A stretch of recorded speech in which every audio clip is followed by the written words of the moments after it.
14,000 miles, folks, and we've come down to the final 400.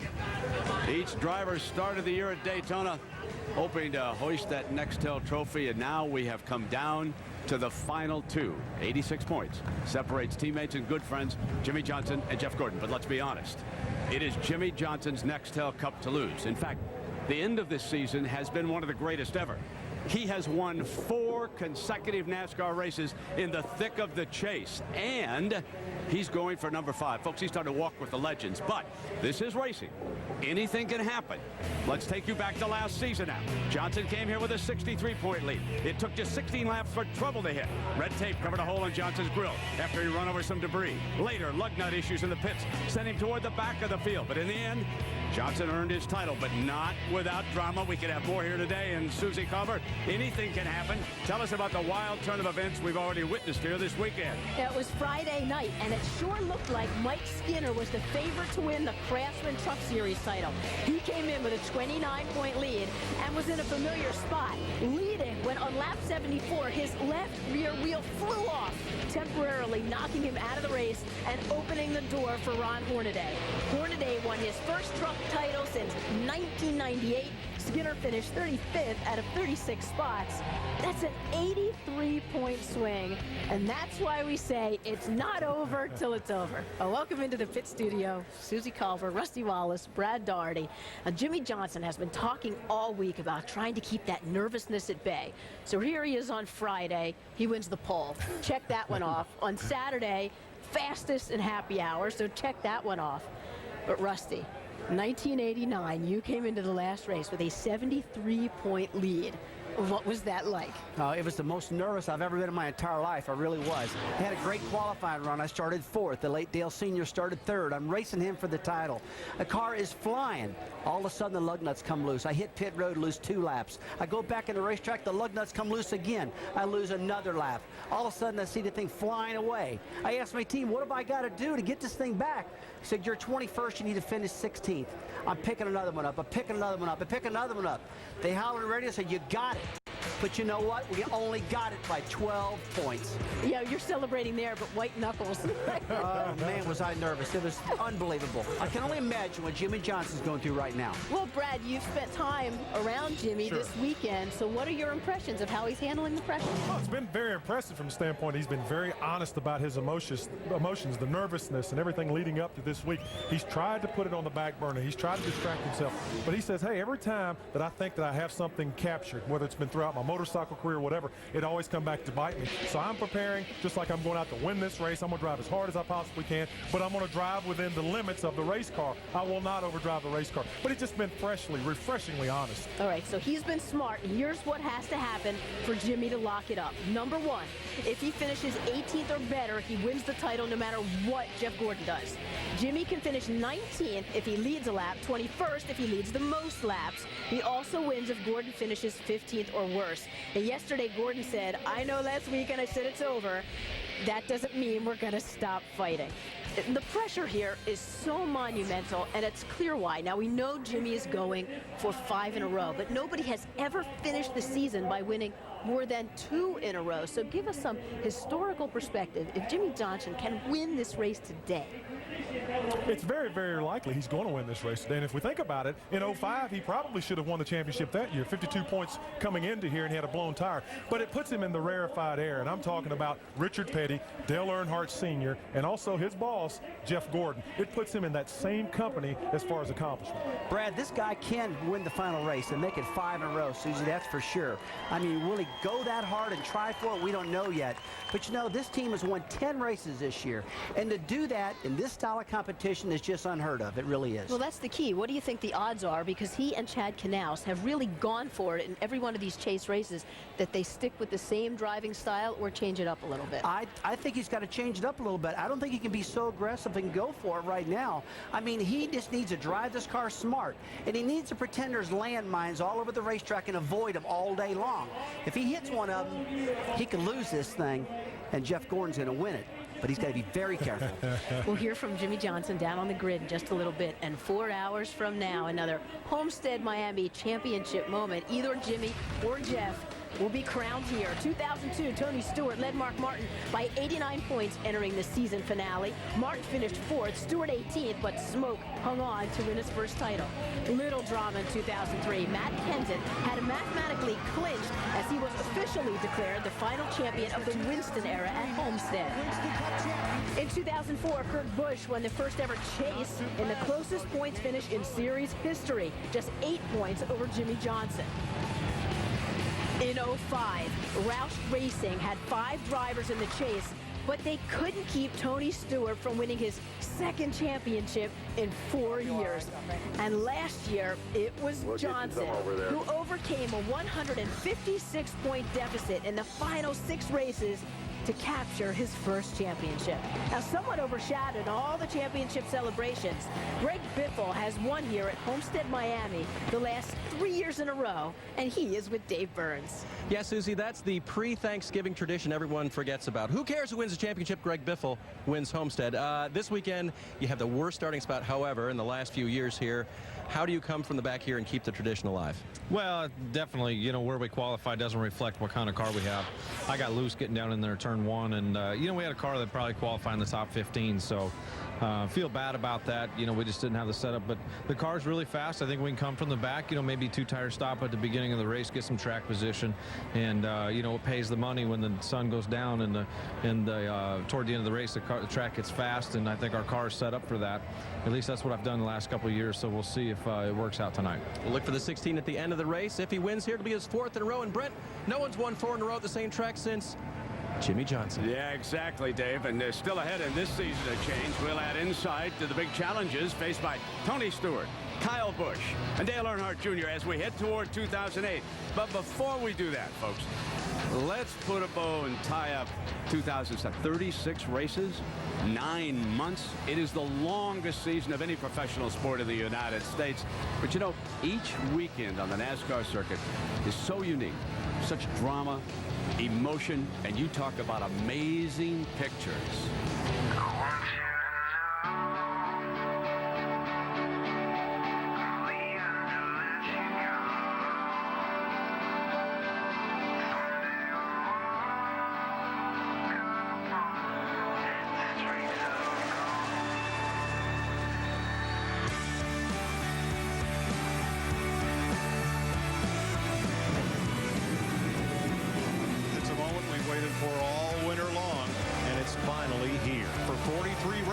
The journey begins now. My beautiful 9-year-old NASCAR mom, my daddy cheated the rules. That'll hurt you.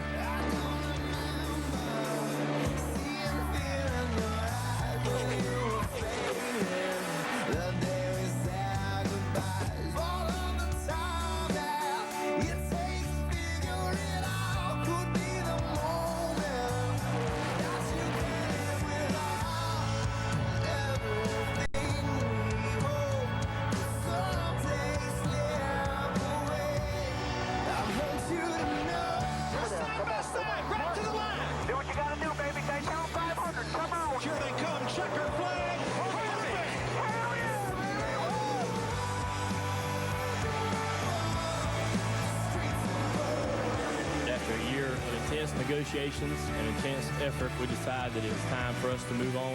My new boss, 2008, Mr. Rick Hendrick.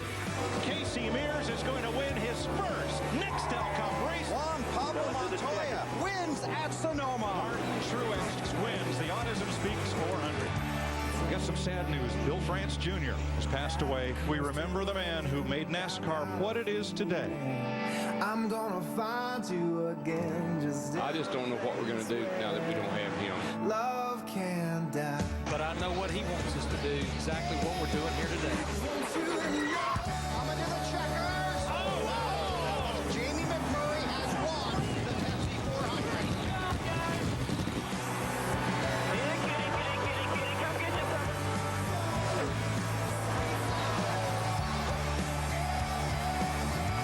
What's going on? What the hell? I don't want to drive his car anymore. The field is set for the 2007 NASCAR Chase of the Nextel Cup. Race number 1 of the chase, and Clint Boyer becomes the 4th first-time winner.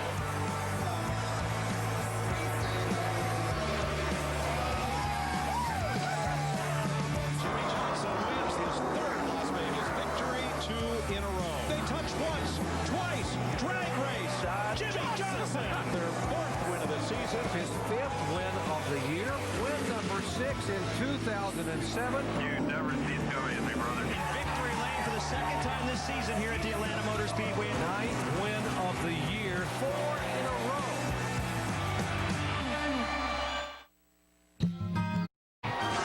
Monday Night Football on ESPN continues in the thin air, a mile high, as Vince Young leads the Titans into battle against Jay Cutler and the Broncos.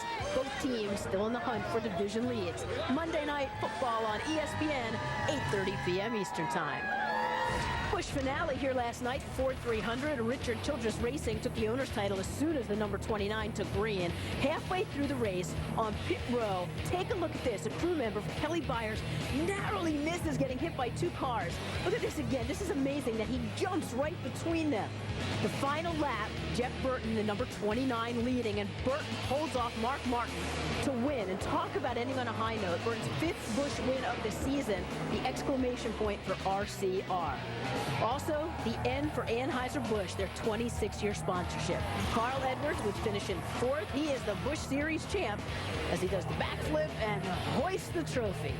A Ford Championship weekend at Homestead Miami Speedway marks the finale for all the NASCAR series, and lots of goodbyes to acknowledge today. Beginning with NASCAR's Iron Man, Ricky Rudd will climb out of his car for the final time after a 32-year career, 906 starts, 23 wins. The 1977 Rookie of the Year holds the record for consecutive starts with 788. After a 25-year run, about 600 models of the old car will be obsolete. They can't be converted to COTs, so some will be sold to ARCA teams and the like, but at a huge loss. Petty Enterprises is donating some to universities with engineering programs. Tony Stewart and his Joe Gibbs Racing teammates say so long to Chevy. After 16 years, they'll be driving Toyota Camrys next year. Kyle Busch takes his last turns in the number 5 for Hendrick Motorsports. His future is in the number 18 for Gibbs. So goodbye, Tony the Tiger, and hello, M&M's. And Dale Earnhardt Jr., surely the most emotional farewell to the red Budweiser number 8 at DEI, the team his father founded. So much more than simply stepping out of a car for the last time. And chances of a fairy tale ending don't look good. Like Kyle Petty, Robbie Gordon, Bobby Labonte, and Ryan Newman, it's been a long time since his last win. Dale Jr. has finished 23rd or worse in 4 of the last 6, and his last top 10 was the end of September at Kansas. Last week, he was last after a crash at Phoenix, his 9th DNF of the season. But more than anything, it's about moving on. Dale Jr. is with Alan Bestwick. He is behind the stage awaiting driver introductions now. Susie, Junior, I'm curious, happy, sad, thoughts, emotions on the day of your last ride with the only team you've ever driven for professionally. Yeah, we haven't really been looking forward to this day, but you know, we'll worry about all that when the race is over with. But I just want to get a couple minutes to say thanks to them guys when it's over. I want to thank all the employees back at DEI that are watching for everything they ever did for me and to get me where I am today, and all the hard work that we all went through, and all their families. Just really appreciate everything they gave me over the last several years. But we got to think about this race and get this race in and do the best we can, concentrate on it. We got a great chance, a good driving car, and hopefully we can have some fun before it's over with. Thanks for the time. Good luck today. Thank you. Unfortunately, Dale Jr.'s got to start at the back today, but he'll go out trying to win, Susie. He sure will. And Junior has admitted to the so many what-ifs if his dad was still alive. But Brad, here we are. Season's just about over. What's your most lasting memory? Well, the whole distraction with the DEI situation. It started out being a business dealing, and then all of a sudden it became a family issue, and we got involved, and everyone's choosing sides. And I think the person who's been most inaccurately portrayed in all this is Teresa Earnhardt. I mean, she's chosen to be very quiet about that, and that's her right. And I think that she's been inaccurately portrayed, and I just think it's a sad situation. Brad, I'm going to remember a lot of the positive things about DEI. I remember Dale Earnhardt Jr. just leading so many races, running up front. you think about the Brickyard 400, up there dominating. I remember Watkins Glen dominating, only to be ruined by some blown engines that this team has never really had problems with in the past. So I guess this year wasn't meant to be. But you know what? DEI's got some speed, and they still got Martin Truex and Mark Martin and guys like that to carry the Dale Earnhardt Sr. banner on, and they'll be just fine. Dale Jr. has one more shot today to get that win. Other things we'll be watching for: races within the race. Top 35 in owners' points. Dave Blaney hanging on to the 35th spot, 136 points up on the 21 of Elliott and Schrader. And there are 12 in the chase, but only top 10 take the stage in New York City in 2 weeks for the end of season awards. Also to be awarded Rookie of the Year, Juan Pablo Montoya a big edge over David Reagan. So we'll be watching for all of that today as we roll on. And Rick Hendrick has as many fans as his drivers do. From humble small-town beginnings to complete domination, Hendrick's triumphs and tragedies. His story next as the countdown to a championship ticks on. You're watching ESPN on ABC. Aerial coverage of Homestead Miami Speedway brought to you by Goodyear, the official tire of NASCAR, helping NASCAR drivers get to the finish line for the past 50 years. Whether it's Johnson or Gordon holding the Nexa Cup trophy at the end of the day, what we are sure of is that Hendrick Motorsports will collect its 7th championship, and that Rick Hendrick should be recognized with the Steinbrenners, Rooneys, and the like as the bedrock of sports ownership. Hendrick is the ultimate American success story. As Dr. Jerry Punch chronicles his journey, you'll see that with every bit of success came despair.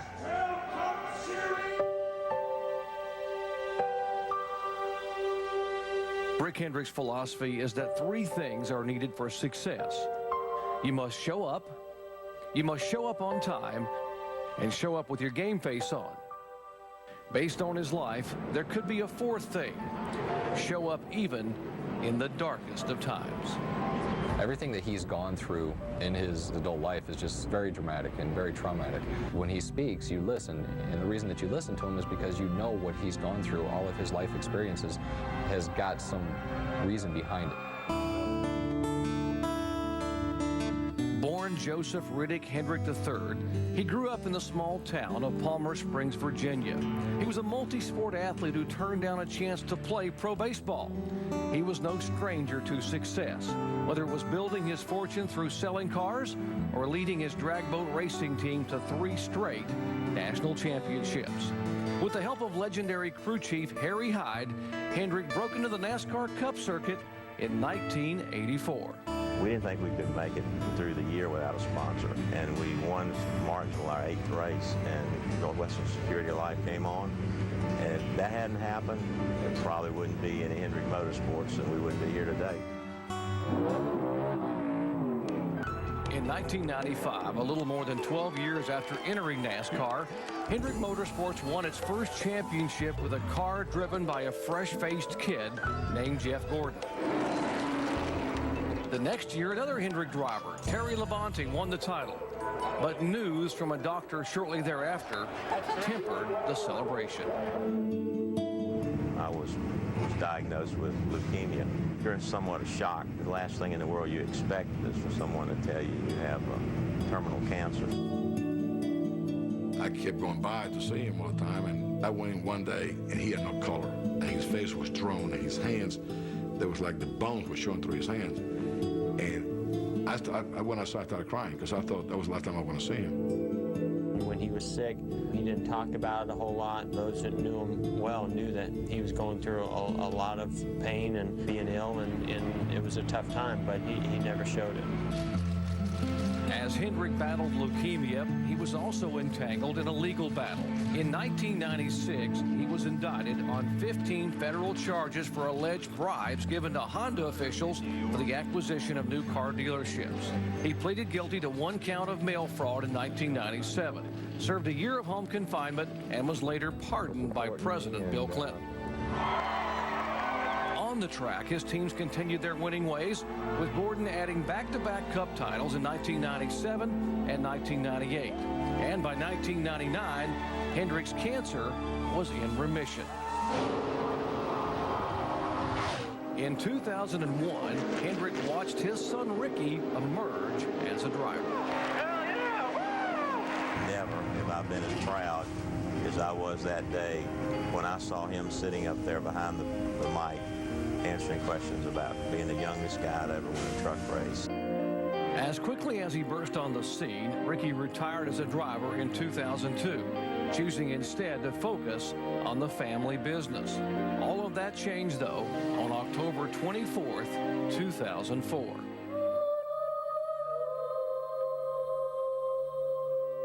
On that day, Rick Hendrick, who was sick at home in Charlotte, got a call that the company plane en route to that week's race had crashed. All 10 people on board were killed, including his brother John and son Ricky. It's a hole in your heart that never goes away, and you think about it every day, but there's such a loss. You had planned this is the way that motorsports was going to end up, and Ricky was going to take over. I spent a lot of time with Rick away from the racetrack, and I don't think it's been a day that Ricky's name doesn't come up in some way or another one. A week later, with Hendrick Motorsports drivers paying tribute to those who had died in the crash, Jimmie Johnson won in Atlanta. And loving memory all the way. We're watching that on TV, all of the family together, and it was just, I mean, everybody was crying. It was a really special deal. Last year, Johnson won his first Cup, Hendrick's 6th title overall, and first since Gordon's 2001 championship. Now on the verge of his 7th championship, Hendrick still shows up on time, and shows up with his game face on, even when the losses seem greater than the wins. I don't know how he does it, but he still shows up every day with a smile on his face. He leads his automotive industry. He leads the race shop like he does, and it's just amazing to watch him. Everybody goes through tough times in life. We've been able to enjoy some of the best times and some of the toughest times, so it just makes you appreciate every day.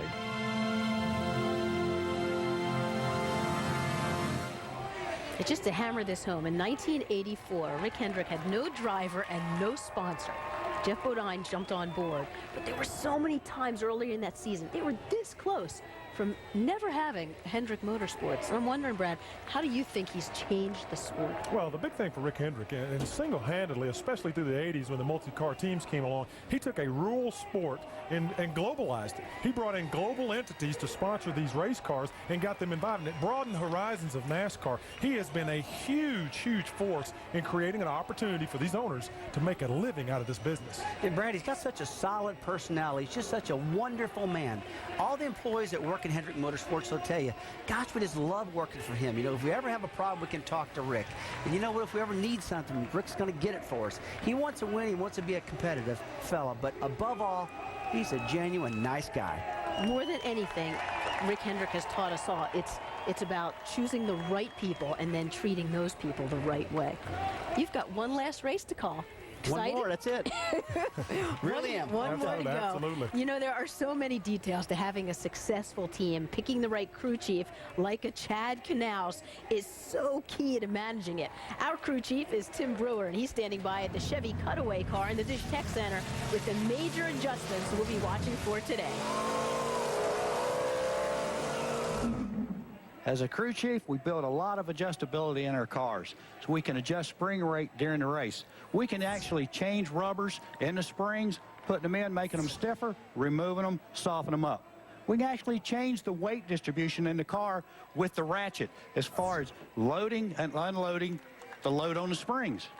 Crew chief's favorite thing, air pressure. How many times have you heard, hey, we went down 1 pound in the right front tire to help the car turn? What that does, when we take a pound of air pressure out of the tire, it takes 60 pounds of spring rate away from the thing, enabling the car to turn better through the middle of the corner. So the best friend a crew chief's got is the air pressure gauge.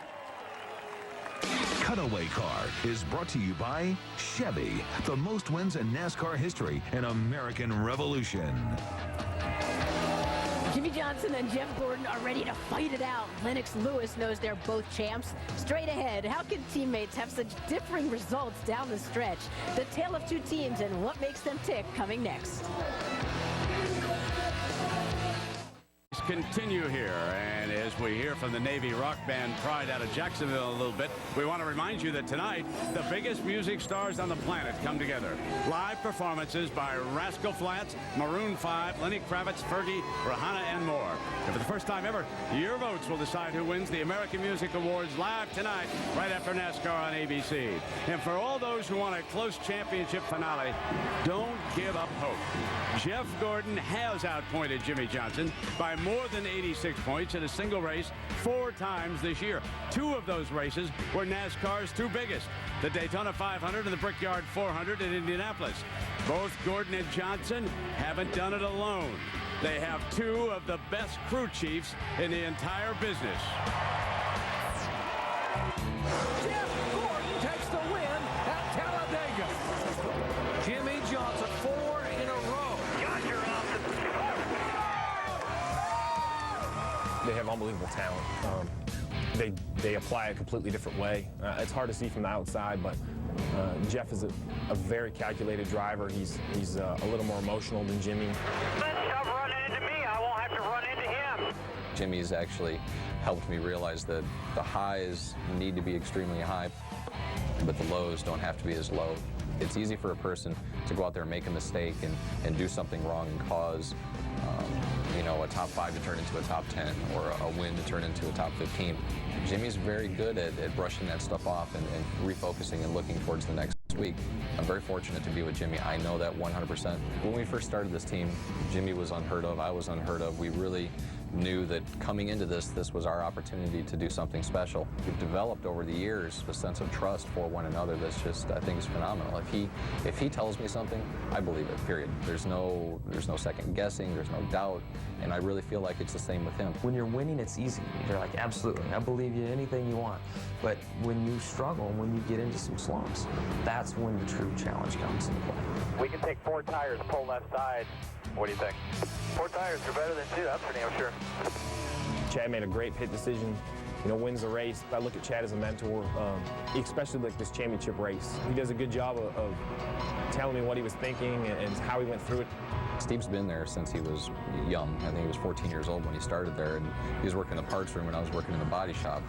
Steve is a completely different person than I am. He's not near as intense, he's laughing, joking, has a good time, and I don't do that. I'm more of a quiet person, more reserved. We all want to win. We all want a championship. We eat and drink it and sleep it, and it's all we worry about. But when we wake up Monday morning, I'll have my kids, I'll have my wife. Steve Letarte, just really brought a lot of new ideas and excitement and just really helped take this team to that next level.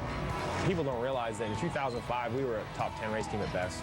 We couldn't lead laps, we couldn't win races. I'd love to win the championship, but just to see the fire in his eyes, to go out and win 6 races, 28 top 10 so far, we've already had success. I think that the 48 team can be a dynasty. The potential for us to continue to grow as a team and as an organization is there, and I look forward to it. Now we're taking the ride around the track right now, joined by the Busch Series champion Carl Edwards, and to my left is Jeff Gordon. And last weekend after the race, Jeff said this championship's over. But if you look at the stats, Jeff, it certainly is not. 86 points separate you guys. You've outpointed Jimmie 4 times by 86. How realistic is that today? Come on, you took me serious on that? I was just joking. No, you know what? They've really put it to us the last 4 races, and we recognize that they've outperformed us. We've been very consistent this year. We've really done everything we set out to do, and to still be behind in the final race was a little discouraging. But we came in here with a fresh mind on do everything we can as a team to come in here, qualify the best we can, get everything out of it in practice so that this DuPont Chevrolet is ready to go for the race. And we really, truly are ready for this race. I hate it's not a little bit closer because I'd love to battle Jimmie, just for position. But we know that if they don't have some kind of major problem, we're going to come out of here second, which still isn't bad. It's still been a great year. All right, Jeff Gordon, of course, the hunter today, and he rolls off 11th in pursuit of his 5th NASCAR Cup championship. Jerry? Thank you, Jamie. You know, if you're Jeff Gordon, you must get up at night and say, how can this be? You know, I've got 7 poles, 6 wins, a record-tying 29 top 10 finishes, and I look at the charts, and I'm not the points leader. How does that impact you or the team mentally? Well, you just heard him say they've done everything they set out to do. They've won all these races. They've put up all these points, and they don't come in here with the lead. They come in here 86 points behind. You're thinking, man, what have I got to do? They look next door, and their teammate is just outperforming them, and that's all they can do. They can just go out here, do the best they can, try to win this race today, and then let happen what happened. You know, Jeff Gordon certainly has had a great year, and Brent Musburger, to put it in perspective, the Colorado Rockies also had a great year, but when it came down to the title chase, there was one team just a little bit better. As you've always said, Doc, class tells. And you know, 2 lucky fans will be watching the race from the Sprint Million stage today. Depending on who wins the Nextel Cup, Jimmie Johnson or Jeff Gordon, one of them will walk away with $1 million from Sprint. Both Johnson and Gordon fighting today to take home this Nextel Cup. Johnson took home his first last season. Up next, he will be joined by Susie with his final thoughts before we go green at Homestead. And we'll be back in a moment with more from NASCAR Countdown at Homestead Miami Speedway after these messages and a word from your local ABC stations. The Miami Homestead Speedway, where today we will settle the chase for the Nextel Cup. A sellout crowd, and why not? The Miami Dolphins long ago spit the bit on this NFL season. All eyes now in South Florida are focused on Homestead. And you know, Jimmie Johnson is red hot. He's the first driver to win 4 straight races since 1998 when Jeff Gordon did it. He's also only the 8th driver to win 4 straight in NASCAR's modern era, dating back to 1972. Now, no driver has won 5 straight in NASCAR's modern era, as in ever. Can't do it alone. Got a great crew chief in Chad Knaus. And so let's go down to Susie Calva right now. Susie? Well, the grid is so crowded. Jimmie Johnson is making his way down here. Chad Knaus, a more than able fill-in. You know, we know that Jimmie has been talking about all week long trying to keep that nervousness at bay. How have you seen him react to things just during the weekend? I think he's done really well. The thing that I think that we do the best is when we get into the competitive environment, I think we're able to block everything out. So it's really nice. Obviously, when Jimmie straps into the car and gets his helmet on, he'll be able to be focused and one-minded and go out there and do what he needs to do. And, you know, the same for me. Once I get up on top of the pit box and put my headset on, will be business as usual, I hope. What's the biggest concern? Just obviously finishing. We saw some mechanical issues with the truck race, and we saw a lot of accidents yesterday in the Busch race. So just making sure that we complete 267 laps and being there at the end and, you know, hopefully going for the win. You guys have been going for it. Does the driving style have to change? No, not really. I think that if you've watched the way we've been all year long, Jimmie's done a really good job of waiting to the end of the race, and we've done a really good job in the pits with the guys and great pit stops and good adjustments on the race car. So at the end, we've got the best car that we can possibly have, and that's kind of our goal. And if we can pull that off, it's going to be exciting. Best of luck. Whoever's going to win today is going to have to go through the 48 team. Now let's go to opening ceremonies.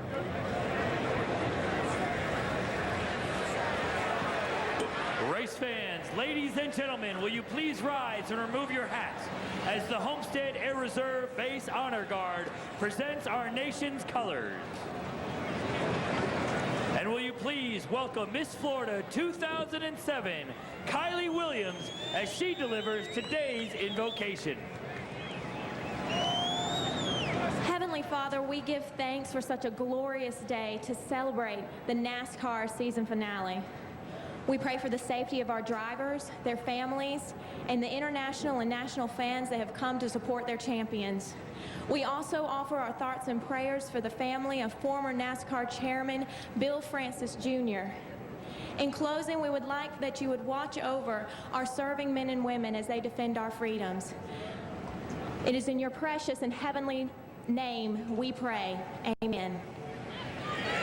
And now, will you please remain standing and welcome double platinum recording artist from Fuel, Torian Green, as he performs our national anthem. Oh, say, can you see by the dawn's early light what so proudly we hailed at the twilight's last gleaming, whose broad stripes and bright stars through the perilous fight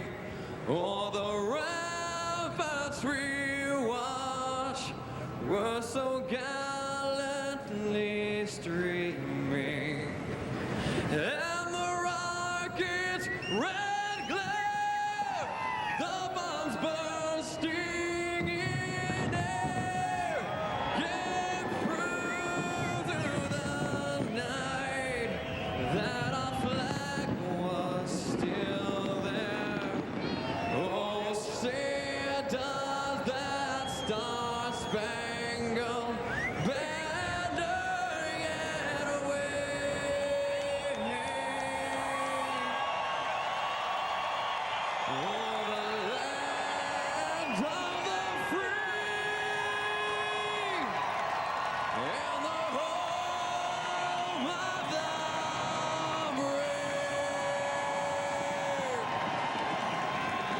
Ladies and gentlemen, as we begin Thanksgiving week, let us all send our best wishes and prayers to our servicemen and women who are serving us so very proudly around the globe. It is about time now to go green. The last race of this Nextel season, number 36, 14,000 miles. Dr. Jerry Punch, how long before we show up in Daytona, my friend? It is not very long at all, Brandon. We're excited about finishing up 2007 and moving into 2008. It has all come down to two drivers, one race and one championship. All 12 of these positions could change today, depending upon the outcome of this race. Only two guys can battle for a title. 86 points separate Jimmie Johnson and Jeff Gordon. And how quickly could that change? Well, folks, take a look. 4 times this year, Jeff Gordon has outpointed Jimmie Johnson by 88 points or more. And folks, right here 2 years ago, Gordon gained 100 points on Jimmie Johnson. If he does that today, he will leave as the 2007 Nextel Cup champion. Teams focused, teams concentrating, teams thinking about what this day could mean. It has been a 10.5-month season, and it will end up 4 hours and 400 miles from now. Well, everyone, along with Rusty Wallace and Andy Petrie, the champions, I'm Jerry Punch. Glad to have you with us. And Rusty, in your career here, you've experienced exactly what these drivers are feeling today. Now, you've come into the final race of the season as a chaser like Jeff Gordon. You've also come in as a chasee like points leader Jimmie Johnson. You know, how does the pressure differ for these two guys? It's extreme different, Jerry. It really is. You take a look at Jimmie Johnson right now. He needs to do what he's been doing all year long that got him here. Although he can't trust anybody. He's going to be very careful what's going on around him in order to win this championship. On the other hand, Jeff Gordon, this guy's got nothing to lose. He's got to stand in the throttle and go wide open. Unless something happens to Jimmie Johnson, then the whole thing changes again. And then it's in Jeff's shoes to be careful and do what he's got to do to win this title. Andy, you led Dale Earnhardt Sr. to 2 Cup titles as a crew chief. What's the mindset of these crew chiefs, Chad Knaus versus Steve Letarte? Well, it's real easy with Steve Letarte because he's just going to go out there and race, gamble, do whatever it takes to win. For Chad Knaus, it's a little different. He's got the championship to worry about and something else. 5 races in a row he can win right here. So he's in a unique situation that nobody has been in. It's going to be interesting to see just how he does handle this race. I can't wait to see how it unfolds. It's going to be very exciting to watch. What does history tell us about today? Well, folks, only twice in the modern era of NASCAR has a driver overcome a deficit in the final race to capture the title. Kowicki did it. Richard Petty did it. But you know what they say, folks? The third time is the charm. Thanks for the memories, even though they weren't so great. Just moments away from the start of the Ford 400, the season finale for the NASCAR Nextel Cup Series here at the Homestead Miami Speedway. Live on the grid, there's a sense of anticipation. There's a championship about to be rewarded between Jimmie Johnson and Jeff Gordon. A sense of relief by these crew members as a long season is about to end, and a sense of anticipation. Somebody's going to win this race and ride 3 months of momentum until the next race at Daytona in February. It's all about to get started right now as we go to the head of the grid for the command to start engines and get this race going. Race fans, are you ready? The time is now. It's time for those most famous words in motorsports. Here to give that command is a member of the board of directors from Ford Motor Company, Edsel Ford. On behalf of Ford Motor Company and Ford fans everywhere, ladies, gentlemen, start your engines. Crank them up, King. Crank them up. Start it up. Crank it up. Okay, fire it up. All right, guys. Just appreciate everything that you. I really do appreciate all the hard work. All the guys at the shop, all you guys, I appreciate it. And let's just go out here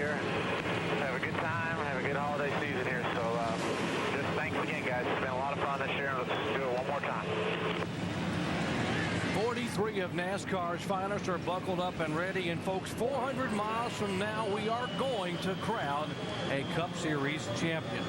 Take a look at our starting grid. Points leader Jimmie Johnson starts the race today where he's finished the last 4 weeks in a row at the head of the grid. He'll be flanked by Penske Dodge driver Ryan Newman. By the way, Jeff Gordon will start back in 11th position.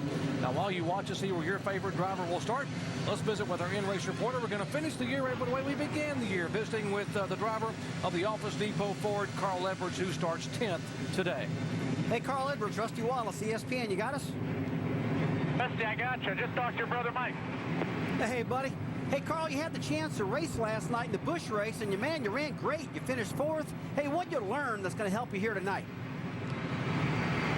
I learned that the track's going to change just a little bit, but not quite the same way I thought it was going to change when the sun went down. So hopefully that helps us tonight. But yeah, we got a great car. The guys have been doing a good job. We qualified better than normal, and we want to dedicate this race tonight to my buddy Bob Healy's family. He passed away yesterday. He's a car guy, a good guy, and hopefully we can have a good showing for him and all our fans.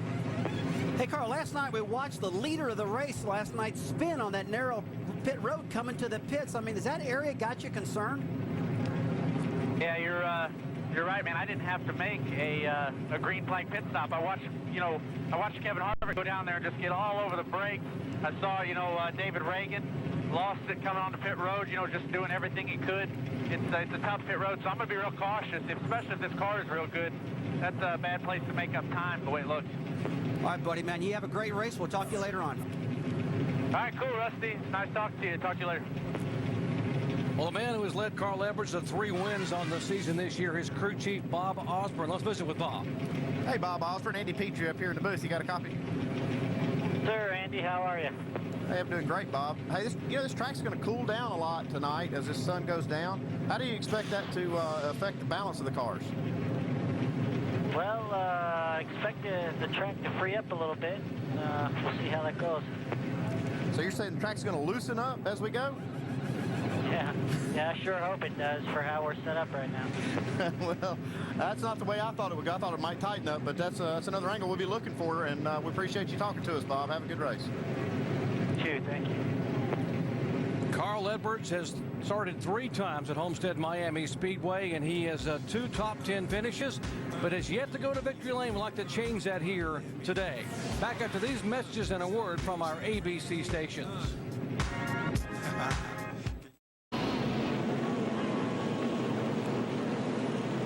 Sunny South Florida, Homestead Miami Speedway. Let's update some of the key stories we'll be following today as we head down to the pits. First, here's Jamie Little. Well, Doc, all the talk has been about the 24 and 48. How about a contender who's really hit his stride the last 4 races? Matt Kenseth has moved from 12th to 6th in the points. Now, I talked to his crew chief, Robbie Reiser, sitting right in front of me, and he told me they feel they are the only team that has truly challenged the 48 the last 4 weeks. He expects nothing different tonight. They have nothing to lose. They're going for the win. And they're also racing with a little added emotion. After a 10-year union of driver and crew chief, this is the last race that Robbie Reiser will be on top of the pit box for Matt Kenseth. They're going all out. They want to finish on a high note with the victory. Let's go to Mike Massaro. Well, Jamie, for Jeff Gordon, the drive for 5 has been a long and at times seemingly endless journey. It has been 6 years since his 4th and most recent title, and once again, the path to an elusive 5th crown has hit a crossroads. After falling 86 points behind a week ago in Phoenix, Jeff Gordon said, quote, "It's over." This week, though, he backed down and said, "We're not going to give up without a fight." But to win the championship, he'll have to overcome history. No eventual champion has overcome a deficit larger than 30 points in the final race to claim the championship. Jeff Gordon is trying to do that. Can he pull off the Miami Miracle? We'll find out in just 400 miles. Dave?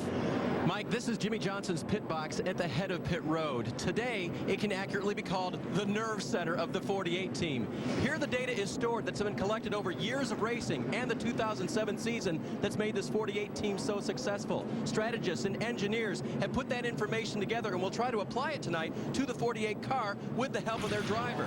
On the track, Jimmie Johnson will be communicating data all night long to his crew. But in NASCAR, there's no direct electronic data link between driver and crew. That means that they'll have to do the best they can with Jimmie on the track from the pit box. And that's where the human nerves come in. These very smart people will be going crazy all night long, not knowing exactly what's going on with the 48 car. Doc? How pumped is that team right there to win this championship, and what kind of leader is Chad Knaus? Let's listen in to the radio. Guys, let's go out there and have some fun today. The short race, 400 miles, 267 laps. It's going to be a good one. It's going to be a lot of fun. Nice and easy, guys, just like what you did last week. 13.5-second pit stops, that'll get that done, just like I told you guys in the meeting. Thanks for your help this year, guys. I really appreciate it. Lots of confidence on that team as they prepare to try to win 2 titles in a row. Onboard cameras, 8 high-definition onboard cameras today. We'll be riding along with the number 11 car. Denny Hamlin starts 32nd in the FedEx Freight Chevy. Kevin Harvick starts 8th in the Shell Pennzoil Chevrolet. Jeff Burton starts 9th, the AT&T Chevy. Dale Jarrett starts 26th in the UPS Toyota. Ricky Rudd, 38th in the Snickers Ford, his 906th and final start in an illustrious 32-year career. Tony Raines, 42nd, the Texas Instruments DLP Chevrolet. Carl Edwards, our in-race reporter, already heard from, 10th in the Office Depot Ford. And Clint Boyer starts 19th, the Direct TV onboard camera. 2 drivers trying to win a championship. Jimmie Johnson has the points lead, the confidence, all the momentum, 4 wins in a row. Jeff Gordon, the experience, the focus, and the fire in the belly to win his 5th championship. Star-studded field. Final race of the year. 7 former Cup champions, 5 former Homestead winners, and 2 Indy 500 champions as the green flag waves at Homestead, Miami.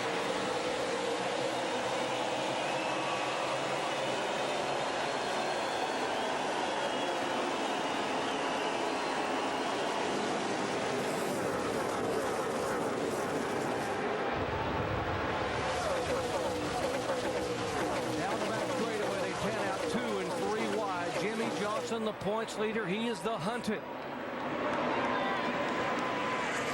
right now, Jimmie Johnson's dead on the bottom of the racetrack. We saw last night in the Busch Series race, that was not the groove you wanted to run. You want to be on top of the wall, but Newman turns him loose and lets Jimmie Johnson take the lead. Check that off. That's 5 points that Jimmie Johnson needs right there. He can put that in the bank, and now he can just go down and make this get down the race. Started to say that Newman was really roughing him up for a little while, just wouldn't let him have that lead. Sailed down to back straight into turn 3, guys. But now Johnson's kind of thought a little different. He's just backing up a little bit, being a little conservative now and letting Newman, it looks like Matt Kenseth, go for it right now.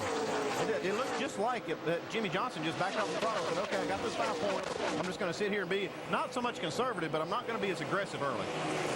Here's Jeff Gordon starting back in 11th position. Now he will try to pick them off one at a time on the inside of the 31 car. It's Jeff Burton. Remember, Jeff Gordon has to get there. He's got to get there and lead as many laps as he can and try to win this race in order to have a shot at catching Jimmie Johnson for the championship. Alan Bester. Doc, let's talk about the condition of this 24 car after the final practice yesterday. When he gets down to turns 1 and 2, the middle of the corners there were what Crew Chief Steve Letarte told me this morning. They were trying to improve with the adjustments they made in the garage, but they needed to do that without making the back end too out of control, getting into turn 3. Watch the center of 1 and 2 there, and the entrance to turn 3 as there's a challenge for the lead as you watch that 24 car. But guys, right now, the 17 car, Matt Kenseth, he's been strong the last 3 or 4 weeks. A lot of second place finishes, third place finishes, been very, very fast. And we said early, if this guy qualifies good, he always races good. And Andy right now is proving us right. Taking the lead now, and that's not, you know, Matt Kenseth is the guy that usually shows up late, but he gets his car right, but he's got his car right early here. Almost makes me wonder a little bit about his setup later in the race when this thing's going to cool down, and these guys may have to adjust on it because he looks awful good right now. Well, we saw last night the whole complexion of the race really changed when the sun went down and the track cooled off, and that's where the drivers are going to have to keep up with it, especially Jimmie Johnson and Jeff Gordon if Gordon's got a shot. Kansas trying to hold on to the lead, the 12 car of Ryan Newman. It has been a long time since Newman has gone to victory lane. Ryan Newman trying to get back there. 80 races ago, New Hampshire back in September of 2005. The last time the driver of that 12 car has been able to celebrate. He'd like to do it here in the final race of 2007. Yeah, Newman really loved to close the deal finally here at Homestead. He's just had such a struggle the last couple years trying to get this car to handle, but this is his style of racetrack. It's fast, it's high banked, and that's what Newman really likes. See these guys already using the whole racetrack all the way up against the wall down to the line. down to the white line on the bottom. Well, I really expect them to do that right now, Andy, because the track is kind of hot and slick at the moment. You know, when it cools down, the whole thing's going to change. But what we saw last night, those guys right up against the wall, and that was the fast way around this place. Now you see Matt Kenseth coming off this corner. He was all the way against the wall, and there's the 31. He has been real high in the corners. Jeff Burton. 31, Burton brushed the wall. You see him slowing down now. He was running in the 9th position. Teammate Clint Boyer going by, looking back at Kevin Harvick. Guys, it looks like Burton actually brushed the wall a little bit, got some rub on the right front tire, looks like. Let's take a look at this again. He sails off into turn 1, Andy. Just gets a little too high in the rear and gets out from underneath of it. Well, here's the problem with running high this early in the race. That groove's going to be real good all the way up to the wall later. But early in the race, there's a lot of sand, a lot of grit. These guys got to clean it off. And Jeff Burton, that's where he ran all night last night in the Busch race, and I'm sure that's where he wanted to go early in this race. But the track just wasn't ready yet. Well, right now, Burton's just hoping like crazy for a caution flag to get back in this thing because he's got smoke coming off the right front tire, that 31 Chevrolet. Yeah, by the way, Jeff Burton won that NASCAR Busch Series race here last night. Yeah, more on Jimmie Johnson as we head down today. And already you guys have talked about using all of the grooves on this racetrack. There was one person involved with data communication that I didn't mention in my earlier story. It's the eye in the sky, the guy on top of the roof, Stevie Reeves, the spotter, who is participating already, giving important information to Jimmie Johnson that the field has cleaned off the track. All grooves available, everywhere has grips. Use the track where you want to. Well, except for that one little spot Jeff Burton found getting in the corner, it's all pretty good. But it'll take a little while for that last 6 feet or 6 inches of the track to really get clean up there. Andy, that's pretty good advice, though, from the spotter, because the spotter's watching everything. And for the most part, the track is cleaned up. But, boy, right on the top, on the entry of 1 and 2 is where Burton got in trouble. You can't get that high this early. Casey Kane now moving into position in the 4th spot, so looking for win number 1 in 2007. Already been a tough weekend for Casey Kane, involved in an incident.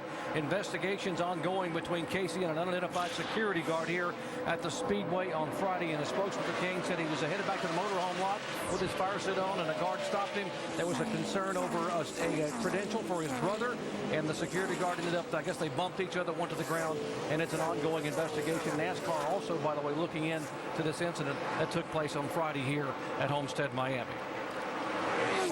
Early laps here. Lap number 10 of 267. Matt Kenseth, the early leader. Newman, Johnson, Kane, and Kurt Busch in the top 5. You're watching ESPN on ABC.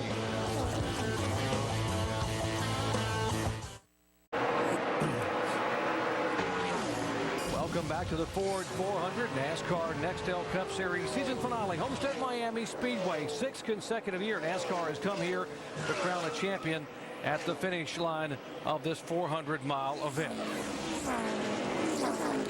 2-car, Kurt Busch on the move. There's the 2-car. Kurt being able to go by Jimmie Johnson to take away the 3rd position.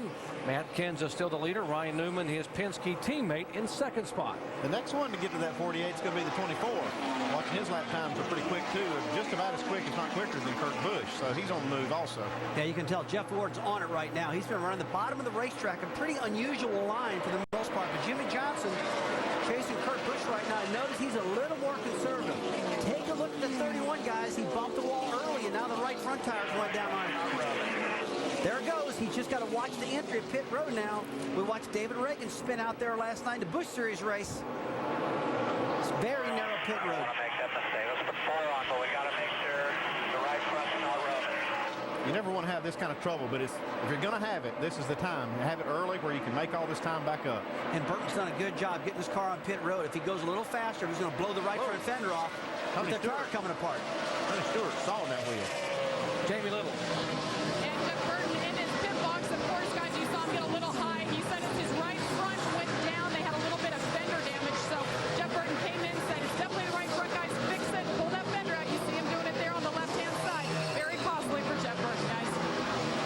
Well, Jamie, you could tell that was going to be a problem early on because when he got in the wall, we saw a lot of smoke off that right front tire, and he kept going. And I was very nervous that this thing might go down, and it finally did. But now, he's just got to make the ground up. He's going to have a lot of ground to make up. He's losing his 2nd lap right here as these leaders go by. So what he's got to do now is try to get this car back out there and get in position to get that lucky dog. Because right now, he's the only car that's down a lap. Yeah, he's got an opportunity to get that done right now, Andy. As you said, he's the only one down a lap. So if the caution flies, he's back in the game. And he needs a caution very quickly. Now, how about the 20 car? We talked about how good the 24 cars. Both these cars sailing now. The 20 Tony Stewart started back in 14th position. He and Jeff Gordon both running laps extremely well. 33.15s, 33.10s, and that is quicker than Kenseth, the leader. You can tell right away that Tony Stewart had a good car, man. He went right to the top of the track. A lot of momentum up there. He's working the bottom. He's working the top. And he's won here before. He knows how to get around this place. He's won here before, but he's never won on this configuration. That's the only thing he's got to figure out is how to work this banking now. I guess what I meant, I think he's won the championship here, though, in this particular configuration on this track. So, yeah, it's... he knows he's mile and a half. He's probably loving it out there right now. Yeah, he won the very first two events they ran here back in 1999 and 2000 when it was 4 and 6 degrees of banking. Now it's a progressive 18 to 20 degrees. The one car, Martin Truex there in a battle with our in-race reporter, Carl Edwards, as these guys battle for 7th spot. Jerry, when he unloaded here on Friday afternoon for the very first practice session, he told us, he said, this is the best car I've had all year long. This thing feels good. It's fast.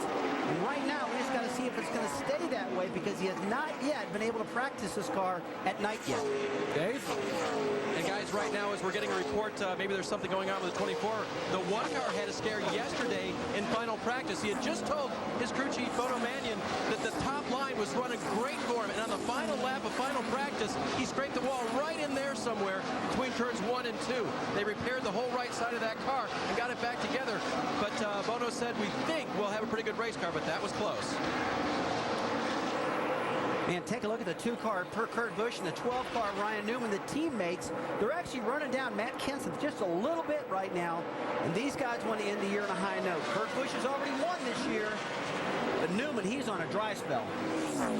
Kurt Busch won here from the pole in 2002. Remember, he came here in 2004 as the pole sitter, went on to win a championship by a scant 8 points over Jimmie Johnson. So he's had pretty good success here, trying to get up a win here at the end of the year. And the guy behind him, we told you about how Ryan Newman's now had an 80-race dry spell. How much does he want to win for not only for himself, but for this Penske operation? Well, he knows he's got one shot to go, and that's it, Jerry. He's got to get it done today if it's going to happen this year, that's for sure. The Ford of Matt Kenseth showing the way here in the early laps. A couple of Dodges behind him, Kurt Busch and Ryan Newman. And then 3 Chevrolets, Jimmie Johnson, Jeff Gordon, and Tony Stewart, with Martin Truex closing in a hurry. 24 laps are complete. Back with more from Homestead in a moment.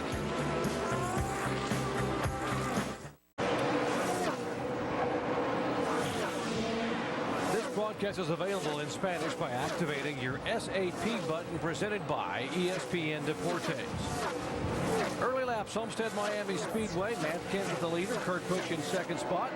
There's the 17-car Kenseth. 4 consecutive top 5 finishes here in the chase. If it wasn't for Jimmie Johnson, he probably would have won 2 or 3 of those races. Kenseth trying to end the season on a win here at Homestead Miami. A couple of guys behind him, Kurt Busch and Newman, the 2 Penske teammates. How about the 1 car, Martin Truex Jr.? This is the car he set on the pole with at Texas a couple of weeks ago. Led so many laps at Atlanta, finished 2nd at Michigan twice. And this car should have won 4 races if I had any luck at all. And he is driving the wheels off of it early on here at Homestead Miami. Jerry, this car is so fast right now, it's almost stupid. He's like 0.3 of a second faster than anybody out there. He's dead on the top of the racetrack. And Andy, watch him here go past Johnson. I mean, this thing is just flying right now. He's got that groove, that upper groove, working better than anybody. He's way, way up there, and it's very risky up there, but it's super fast right now.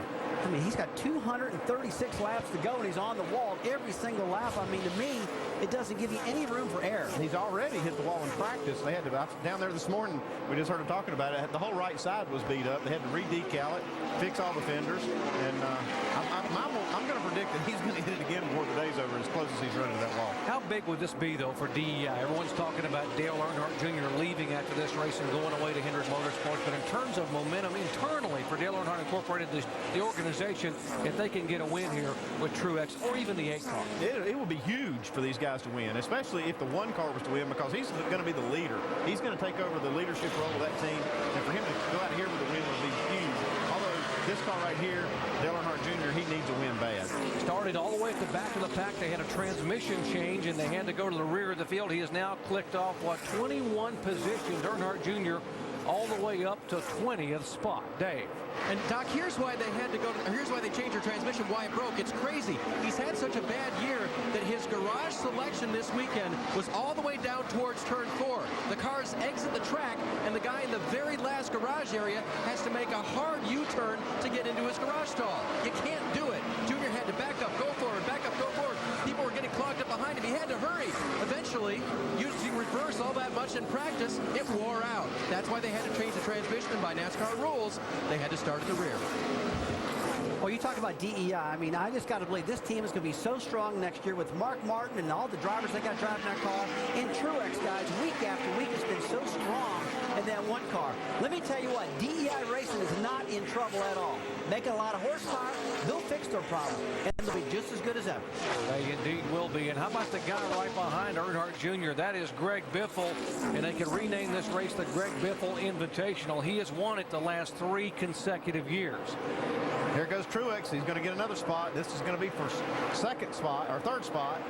Yeah, you take a look at this. You take a look at this number 1 car, Mark Truex. The way it's running right now. Does it look like DEI's in trouble to you? Not to me. This thing looks great out there.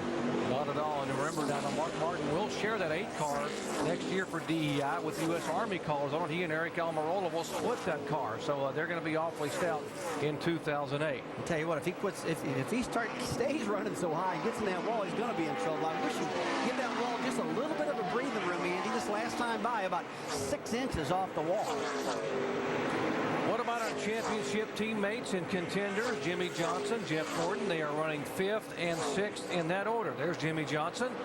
He has led a lap, so remember you already gets those 5 bonus points by the very first lap, and behind him a pretty good side-by-side battle, the 24 car of Gordon trying to hold off Tony Stewart. You know the fastest way around the racetrack, Andy, and the shortest way around, is dead on the bottom of the racetrack, but it seems to me the fastest way is dead on top of the track. We're watching Mark Truex with all that momentum really flying off at turn 2 and really flying off at turn 4. And why Gordon's dead on the bottom right now, I don't have a clue. Well, some of these guys are making time on the bottom. We saw the 8 car Junior. He usually runs the top and runs it well. I just saw him running the bottom for many, many laps. He's made up a lot of ground. But and 24 car was going forward on the bottom. And it seems like when the tires wear out, the preferred groove does move all the way to the top of the track, though. More on Jeff Gordon, Alan Best. Well, here might be a reason why he might be running the bottom, Rusty. Jeff Gordon has reported the front end of his car losing grip under throttle. So that means in the center of the corner, when he gets back to the gas, the front end starts to slide. So he needs more room to exit the corner than if that front end were gripping properly. Maybe he's moved to the bottom to give himself that more room so he doesn't have to get out of the gas, leaving the corner, and lose more time than he would otherwise. Well, Alan, that's a good explanation right there. I know if the front end slide and you go at the corner 200 miles an hour and turn the wheel, and that thing doesn't turn, you're going to hit the wall. But right now, doing what he's doing, he's about a half a second slower than Martin Truex Jr., who is the fastest car on the track right now.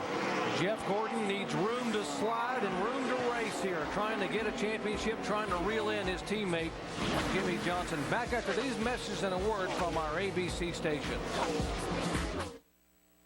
Now, we talked about how fast Truex been, but now the last couple laps, Kenseth has actually matched his time, so it looks like he's not catching now. They're really holding their own. And right there, Kurt Busch is just hanging in right in the middle. His lap times are varying back and forth a little bit, but it appears now the 2 fastest cars in the field are the 1 car Truex and Kenseth. What about Jeff Gordon, the 24 car? We told you Gordon has had 4 consecutive wins and built an 86-point lead. It's been a while since Jeff Gordon has been able to go by the 48. But guess what here? He's doing it at Homestead Miami Speedway on the day that he has to do it and make it work. Jerry, we talked a little bit about these cars have been so good and the drivers have been so smart, the teams have been so good, but a lot of times they don't have the fastest race cars in the field, although they end up front. Andy, right now, they're getting beat by almost 4/10 of a second on the racetrack, and that's a lot. It is a lot, but it's early. Yeah. These guys seem to be good when it counts at the end of the race, and that's what you'll see here. With these guys, they don't have the fastest car the whole day. They work on their cars. They keep working on them until they're the fastest when they need them to be. Early in this race, how about a couple of guys here that Dale Earnhardt Jr. will be driving for Hendrick Motorsports next year? And how about Earnhardt Jr. just sailing by the 5 of Kyle Busch? It looked like Kyle Busch cut the switch off when they came off that corner.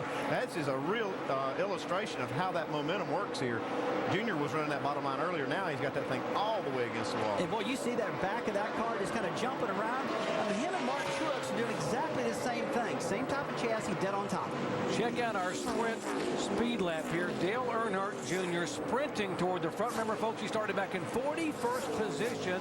His last lap over 160.3 miles an hour, and much quicker than the leader as the last 3 consecutive time winner here, Biffle on pit road. Mike? And Greg Biffle real happy with his race car things. Just a tick tight in center groove, but when he gets up high, a little bit loose there. No significant adjustments to the 16 car.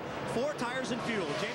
And Matt Kenseth's been leading his first laps ever here at Homestead. He said his car is just right in 3 and 4. Little tight 1 and 2 slide adjustment. 4 times. He's down and away. Mike?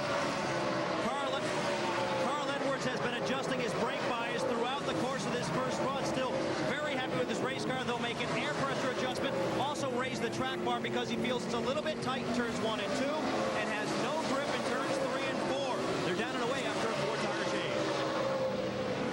Man, the whole field is hitting pit road. Now here's Martin Truex on pit road, and they looks like about lap 48, 49 is all they can run on fuel. Good on the day. The car wants to spin out in turns 3 and 4. That's a report from the driver, but that is a fast situation right now for Martin Truex. They will change 4 tires. It'll be an air pressure adjustment for Truex in the 1 car. Meanwhile, Jimmie Johnson also coming down pit road as his team waits for him as he comes into a stop right now. Jimmie's reporting his car is tight in the center of the corners. That will get a chassis adjustment. The wrench is going in both sides. Those are wedge adjustments, air pressure as well.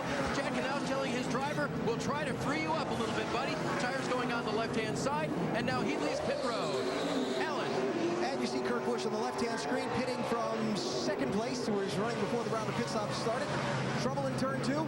Trouble in the pit entrance. Caution is out. Caution is out. 29 coming in. Stay low. 8 car, Dale Earnhardt Jr. sideways. You see him getting back on the racetrack to 29 of Harvick down there, trying to avoid trouble as well.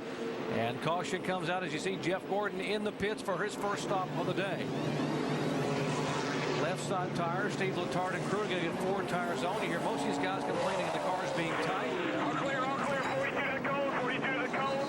It's going to shuffle them up a little bit because all of them had not made their pit stop. Yeah, you got half of them on the racetrack, half of them on pit road right now, Andy. This has got everything totally confused right now when it comes to pit strategy. Folks, Jimmie Johnson, it would be a lap down right now by virtue of making that pit stop and others that haven't pitted yet. Now, let's show you what happened here trying to get on the pit road. We talked to Carl Edwards. He's our in-race reporter about this narrow pit road is very tough. And we saw a race leader last night, David Reagan, spin, but he gets hit.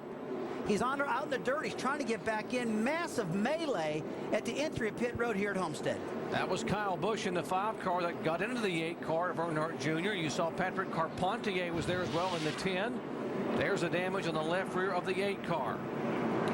We are being told that NASCAR is going to call the 8 and 29 in for commitment cone violations. Once you come to that commitment cone, you got to come on the pit road, and he came back on the racetrack. They definitely violated the commitment cone. They were both crashing as they went by. To avoid that 8 car not to hit him in the side door there, you know what I mean?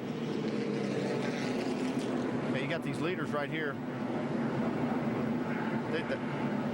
Looked like Tony Stewart wanted to pit, but you have to pit from the access road. You can't come in off the racetrack right there. You have to come in off of the end of the back straightaway in turn 3. So had he turned down pit road, he would have had a commitment cone violation. That's kind of confusing here at this racetrack because it looks like you can come right off the track on the pit road, but NASCAR requires these guys to use the access road, just like you saw where the 8 and the 5 car got together. You know, it makes you wonder. We saw last night in the Busch Series race when David Reagan spun out and crashed on the entry. It's got to be in these drivers' minds because this road is so narrow. I mean, there's many cars sliding off in the dirt trying to pit. Looks like his 5 car's got some damage. He's got a lot of damage on that headlight door. Alan? Kyle Busch was one of those guys who had not yet pitted before that caution came out, which could turn out to be a good break. We'll have to wait and see. He does have some damage behind the left front wheel and in front of the left front wheel. They've got fender damage there from contact. You see them also working around the right front side of the car. So nose damage on this machine from that whole scramble there. That brought the caution out in the middle of the green flag stops. And that's too bad. Casey Kane, when Kyle Busch went by him on the racetrack, said that 5 car's going to win the race tonight. He had a good run going in the early part. Now those fenders, it's going to be hard on a fast track like this with those aerodynamics all messed up. Alan, Tony the Tiger there on the hood a little bit bent up here. Watch the violation now. Watch trying to see here. There's the 8 of Earnhardt Jr. That was the cone. They went back up on the racetrack. So the 29-8 commitment cone violations. 9 cars up front had not yet pitted, including Ryan Newman, Tony Stewart, Juan Pablo Montoya, Reed Sorensen and company. And here they come on the pit road. They slow down at 45 miles an hour for their first stop of the day. Jamie. And Tony Stewart, of course, wanted to come in until the caution came out, but he said his car's really, really tight, and he said it's really tough to see as they enter pit road with that sun setting now. Definitely visibility an issue for Tony Stewart. He's just going to make a slight adjustment, and we're going to go to Mike Massaro. And the 42 car reacting just the way Donnie Wingo expected it to. Started off a little bit loose, then tightened up. No adjustments, just 4 tires and fuel. New leader Ryan Newman gives it up to come down pit road. His car just a little bit tight. They make a track bar and air pressure adjustment. The main concern was, do you have enough fuel to make it around? The driver saying, I've still got fuel pressure on his way down pit road.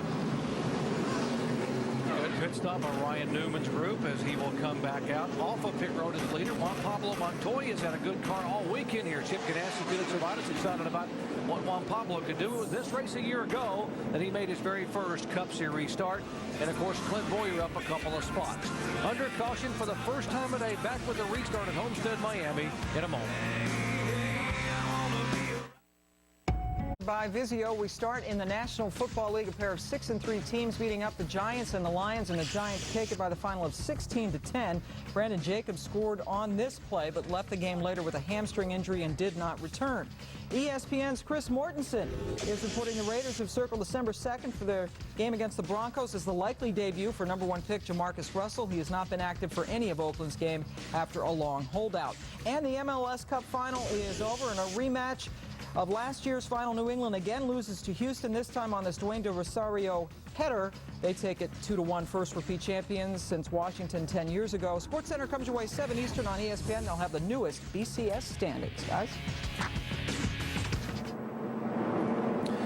Here at Homestead, Miami, we're under caution for the first time today. An incident during green flag pit stops. A contact coming on the pit road, Kyle Busch and Dale Earnhardt Jr.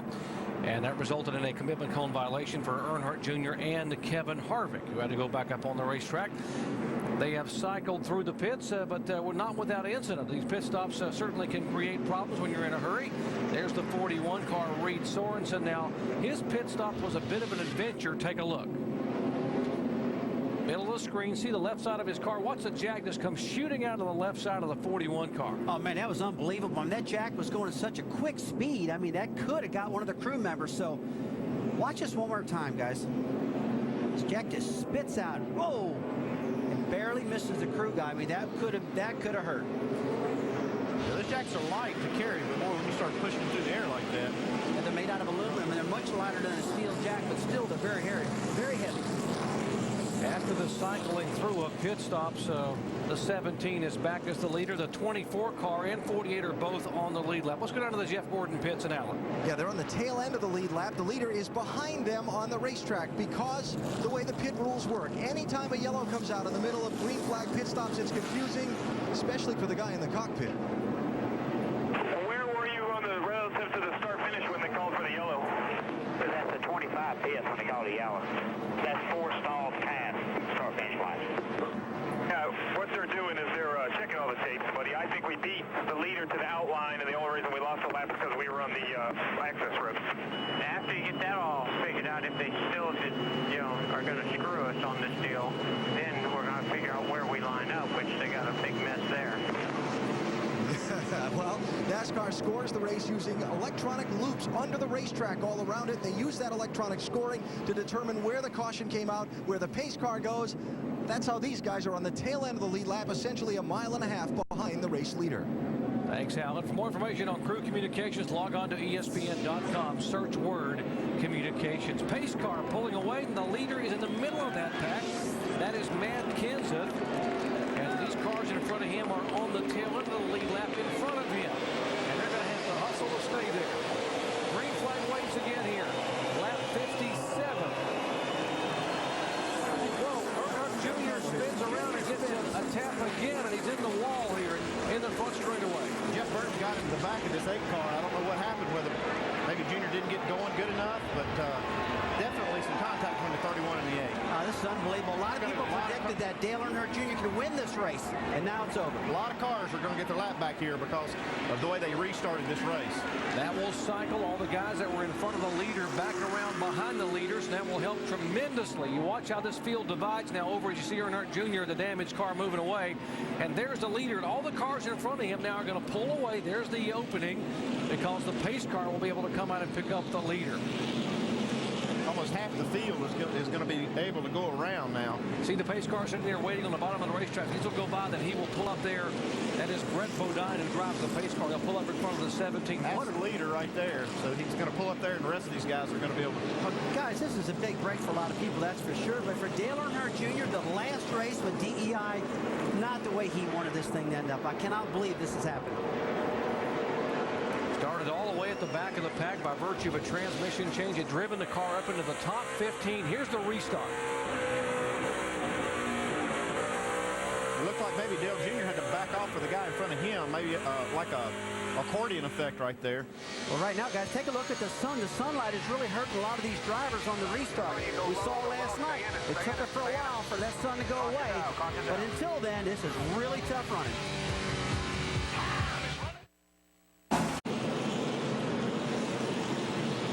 Back at Homestead Miami Speedway, second caution flag of the day. Cars on the back of the lead lap are on pit road. Take a look at who's pitting. The 48 of Jimmie Johnson, the 24 of Jeff Gordon. Alan Bestwick. Well, Jeff Gordon's team decided to come down and pit because they think he ran over a piece of debris on the racetrack under the caution flag. That's why they came in. Dave? And Jimmie Johnson's team opted for some fresh tires. Track position was a concern, but they opted to have the fresh rubber instead. Andy, that's just a great move. I mean, there's nothing to lose by doing that. I mean, cycle back around, get yourself, and you're still on the lead lap, top it off the field, get some fresh tires, and I think smart move by these guys. And that'll pay off for them is at the end of this run. If it happens to go green again like it did at the beginning of the race, these guys can stay out those few extra laps they need to so they don't put themselves in the same position again. This time of day here at Homestead Miami Speedway, the sun really starts to become a factor. In fact, to see the driver, see this Jeff Burton trying to hold his hand up to be able to shade some of the sun that's coming off of turns 1 and 2. Let's show you how bad the sun is. And what you do is we head down to our ESPN Dish Tech Center and Tim Brewer. Thanks, Jerry. The sun's really a problem for the drivers late in the afternoon. You would like to start off with a shield like this, but that's not possible. During the event, what they're going to do is the sun goes down, they're going to reach up and take this off. Later in the day, they're going to take this off, so at the end of the day, they can see the clear vision of the racetrack with a clear shield. Jerry? Thank you, Tim. For more information on visors, log on to ESPN.com, search word Tech Center. And you saw that restart a moment ago, and these guys are trying to see going into turn 1 how much that visibility actually may have caused that. But Jerry, I really believe that's exactly what caused this accident, because what happened in front of Dale Earnhardt Jr., they started stacking up because they couldn't see. You saw Jeff Burton shading his eyes, and when Jr. got out of the throttle a little bit to give him some room, hey, there was nothing to do, nothing Jeff Burton could have done. So absolutely that's what's happened. Jeff Gordon, the 24 car. Yeah, those guys are back on the lead lap. Gordon being shown in 20th position. Now, you got to make some split-second decisions when the caution comes out or when you're going to make these pit stops. Let's listen into the radio communications between Jeff Gordon and crew chief Steve Letarte. Sure, if that fixed that mess or made it worse? I don't know. Yeah, you were right, buddy. If we had rolled through, we would have been on the lead lap, but we might have run out of fuel, so I think I made the wrong call there. I didn't want to roll through and lose a lap. We wouldn't have any tires or anything. We'd really be in trouble, so sorry about that. Coming back to where we would have been now, so it's all right. For more information on crew communications, you can log on to ESPN. As you see, these guys, Jeff Gordon, the DuPont Chevrolet, I mean, these guys had no choice but to make that call. It's always confusing when that caution comes out right in the middle of green flag stops. These guys just made the decision to go ahead and get the tires, and then they'd figure it out from there. All right, let's visit with our in-race reporter, the driver of the car number 99, Carl Edwards, running back in 24th position. Carl Edwards, Rusty, up here in ESPN. You got us? I got you, Rusty. Hey, buddy, looks like that sun on these restarts is really bad down that front straightaway. The 8 car just got turned around by the 31 because of it. You having a problem? Well, I was a little upset with the fact that the caution came out earlier, and I've been thinking about the sun too much, but it looks like it is kind of bad when we got stuff on the windshield. But you know, hopefully that goes down soon, and we don't get too much more on the windshield. Hardest part was getting to my pit box, and I couldn't see a thing. All right, buddy, we're getting ready to go green. I'll get off the radio, and we'll talk to you later. Thanks, Rusty. Carl Edwards tightening those belts, pulling down, staying nice and snug in that seat. Most of the crew chiefs and spotters will say tighten those belts as you get ready to go back to the green flag. By the way, Carl crowned as our NASCAR Busch Series champion just a couple of weeks ago here for 2007. What happens during the race, these guys, they'll settle in the seat a little bit, the belts get a little bit loose, and you have to keep tightening it all day long. And that's why we, as crew chiefs, remind these guys to tighten up the seat belt. 62 of 267 laps are complete. Matt Kenseth is our leader. He will lead the field around. We have 28 cars still on the lead lap as the pace car pulls away. Let's listen into our spotters as we go full throttle. Be ready here, coming high. Be ready. Green, green, green.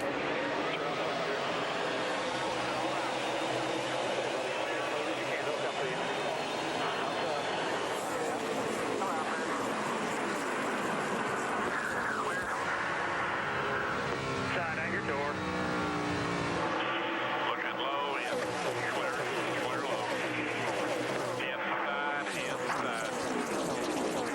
Down on the bottom. Clear. Got to run outside. It's outside.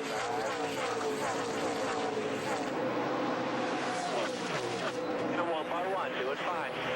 Inside, left rear quarter, all clear. Running the clear by one. Clear by half.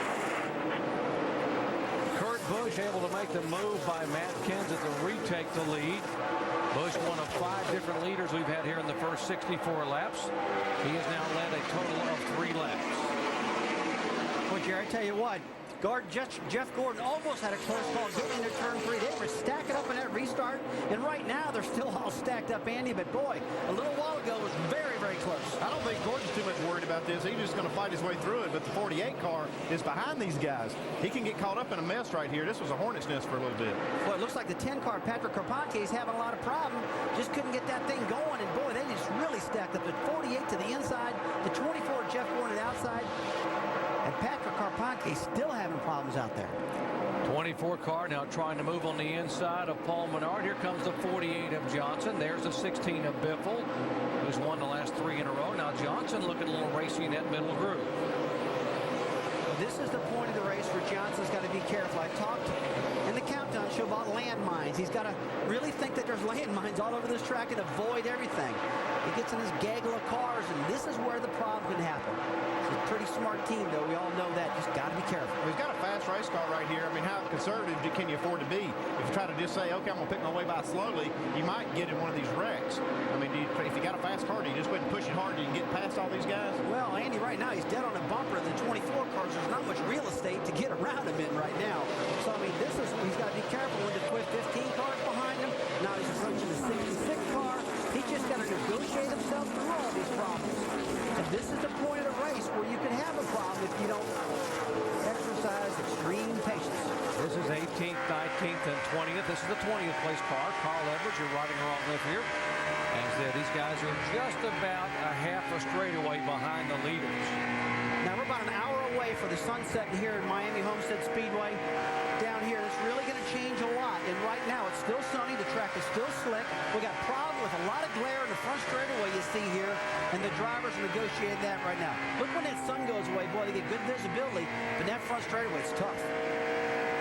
Here you got a car almost in the wall up there. These guys had to dodge. Look like the 19 car. Elliott Sadler. He's hit the wall. He's crashed. Yeah, he's got a lot of damage. Still green, no caution flag as of yet, as Sadler gets the car out on the inside. And we saw last night. All right, guys, be ready here. Now coming to you, I just tore it up. Right rear damage, probably right side flat, right rear flat knee. 12 car left side of your screen, Ryan Newman up in front of the 42 of Juan Pablo Montoya. Close racing everywhere. By the way, Montoya back there in front of his teammate David Strimmy. And it gets crowded at this racetrack in a hurry when you're trying to pass, and guys in the middle groove slipping and sliding up, and sometimes not a lot of room on the outside. There's Busch, the leader. Kansas in second going by. Then comes Newman and Montoya in third and fourth. Like NASCAR's black flag in the 8 car. Got a rear panel flapping in the breeze. Mike Massaro. You know, guys, I had a conversation with Juan Pablo Montoya's crew chief, Donnie Wingo, this morning, and the topic that really kept coming up was how much he has improved over the course of this rookie season. And Donnie told me that in the area where he improved the most is driving a loose race car. He's gotten a lot better at that. In fact, he had a big turnaround just a few weeks ago during the Atlanta COT test. They intentionally set that car up very loose, trying to challenge Juan Pablo Montoya to learn how to drive that race car. At one point, they actually asked him if they wanted to tighten it up and make him a little bit more comfortable. Juan Pablo's answer to that was, no, I need to learn how to do this, and he forced himself throughout the day to learn that handling condition. That may be paying off here today. Made his debut here at this racetrack a year ago, Mike, and finished 34th after being involved in an incident and smacking the wall hard in turn 1. But boy, what a difference a year makes for Juan Pablo Montoya. Back after these messages and a word from our ABC station.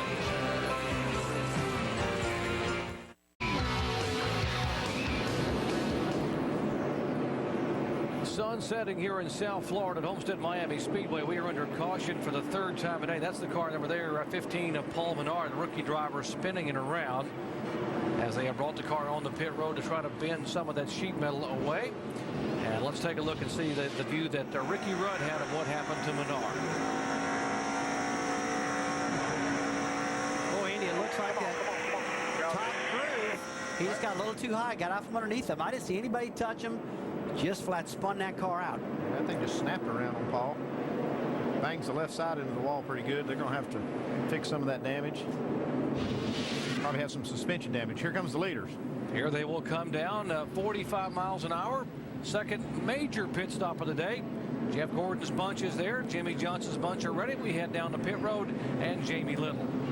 And Robbie Reiser, crew chief for Matt Kenseth, reminding him, come down to your pit box slow. We're going to do 4 tires. We're not going to make any changes. And Matt said, you guys need to direct me. I cannot see my pit box. The sun is a big problem right now. Alan?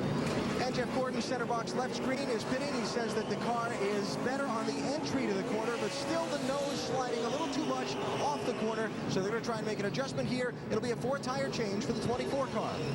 David? And the 48 thinks they might go for 2, Alan, but they're going to stay with 4 up here on the 48. No changes except for a little air pressure to try to free him up a little bit more. The 24 does take 2. The 48 will take the left sides as well. Jack going up at this point, and Jimmie going off pit road. Jimmie saying, the car is doing what I want it to do. I hope my times are good. The one on pit road there wasn't necessarily their best, guys. Yeah, it looked like they had some problems on that pit stop and lost a few spots. Lost a lot of spots, actually. And you see Jeff Gordon by virtue of those 2 tire stops gaining 10 positions, so that will put him up. And 48 Jimmie Johnson back where he does not want to be in a crowd of cars toward the back of the pack on a restart. We'll come back with a green flag at Homestead Miami in a moment.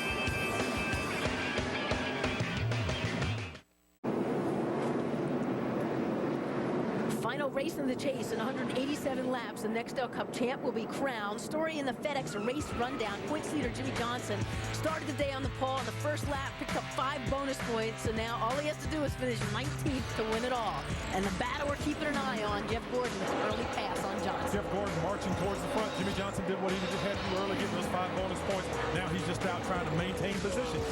Jeff Gordon is coming. The last race for Dale Earnhardt Jr. in number 8 for DEI, and he found trouble early. Well, just the season for Dale Earnhardt Jr. cannot end quick enough, and this is just like the rest of the season. He's had a lot of bad luck today. Right now, the 48 and the 24 separated by just 47 points. Keep an eye on it, Doc.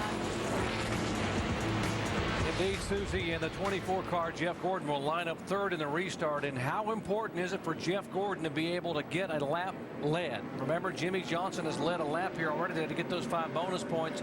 And Rusty, Jeff Gordon, he's got to get by Blaney and Hamlin and somehow charge up there and lead a lap.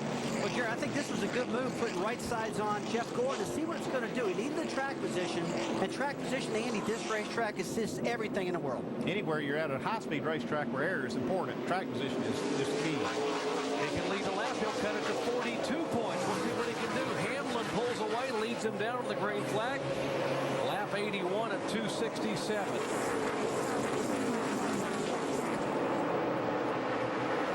Jimmie Johnson mired back in 14th position back there behind Mark Martin in front of Carl Edwards. A gaggle of cars. There's Leclerc. You're looking back at Denny Hamlin from Jeff Burton's onboard camera. Jeff Burton's now back on the lead lap after all his problems. He's worked his way back now, where he's not just a lucky dog. He's on the lead lap in front of this 11. Here comes Denny Hamlin. He's challenging him back to this lap. Well, how about Matt Kenseth? He's gone by Gordon to try to move his way to the front. Here comes Kenseth on the high side, the 17 car.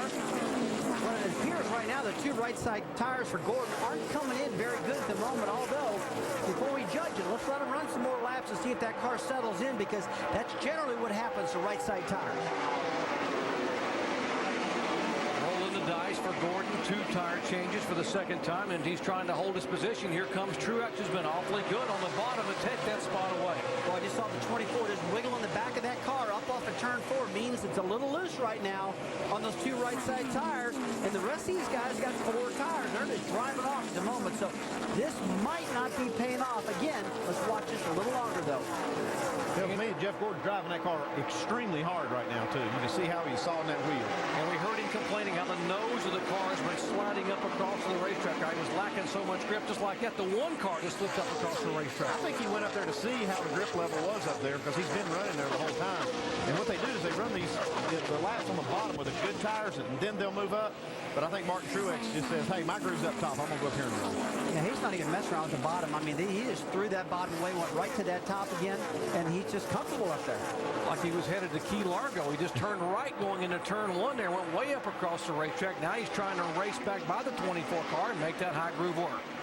Well, he was going the right direction, Jerry, if he wanted to go to Key Largo off of turn 2. Heading south and getting on down there. A lot of good teams have stayed down there this week. Had a good time down there. Kurt Busch in the 2 car coming into the picture there on the left side of your screen. Jimmie Johnson in the 48 car on the right side. Johnson still back in 13th position. Clint Bowyer behind him. A gaggle of cars around the 48. But take a look at Juan Pablo Montoya in the bottom of the racetrack on the left-hand side of your screen, folks. This car has been fast all day long. No fluke going on there. But the guy in front of him, Kurt Busch, this car has been fast also. Won a lot of races this year, that 2 car has. Guess who's back up front? The 17 car of Kenseth trying to get back there. Denny Hamlin trying to stay there.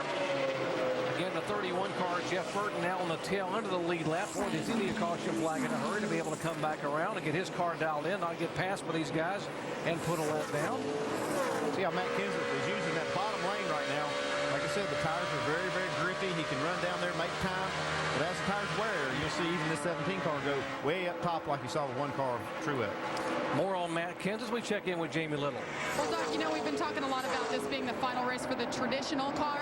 Well, Matt Kenseth brought his favorite car. It's 2 years old. He's raced it a ton of times. It has multiple wins under it. He loves this car, and tonight it's the same. He's loving it. He thinks he can bring it home to victory. After all, it's been since February since he won a race. And as I mentioned earlier, this is his final race with Robbie Reiser as his crew chief, and they would want nothing more than to go to victory lane and then, of course, retire the traditional car. You're exactly right, Jamie. They would love to give Robbie Reiser a great send-off in victory lane here as he becomes the general manager of Roush Fenway Racing. You see the left side of your screen, Kenseth goes by and puts Jeff Burton, his buddy, a lap down. They were former teammates at Roush Racing years ago. Right side of your screen, you see Jeff Gordon still running the bottom of the racetrack trying to hang tough with the 42 car and the 20. Montoya and Stewart just go sailing by. These 2 tires are not working for the 24. It was a good gamble, but it's just not working for him right now. No, it's definitely a great idea to go for track position because they had no idea what the car was going to do on 2. So they just had to try and go for it. Alan? And Rusty, just remember, this is the 2nd consecutive stop. They just took the right side tires on the stop at lap 60. They just took rights. Then on the stop at lap 78, they just took rights. Steve Letarte trying to get himself some track position and get his car toward the front. Right now, they're just kind of mired back in the traffic. He'll have to play a few more games, I would assume, a little bit later on if he's going to try and extend any kind of advantage over the 48 car. So Andy Steve Letarte rolling the dice not once but twice on the right side tire. Well, he's in the position of gambling. He doesn't. It's not going to hurt him if they don't get a good result out of this. They do have a lot to gain by gambling, and that's why you see them doing this. But the first time they did the 2-tire deal, they didn't have but about 4 or 5 laps on the left side. So I knew that, and I'm watching, but it really was kind of, really not hard. It's not easy to gauge it from that. But this run, they had quite a few laps on the left, and it's not working.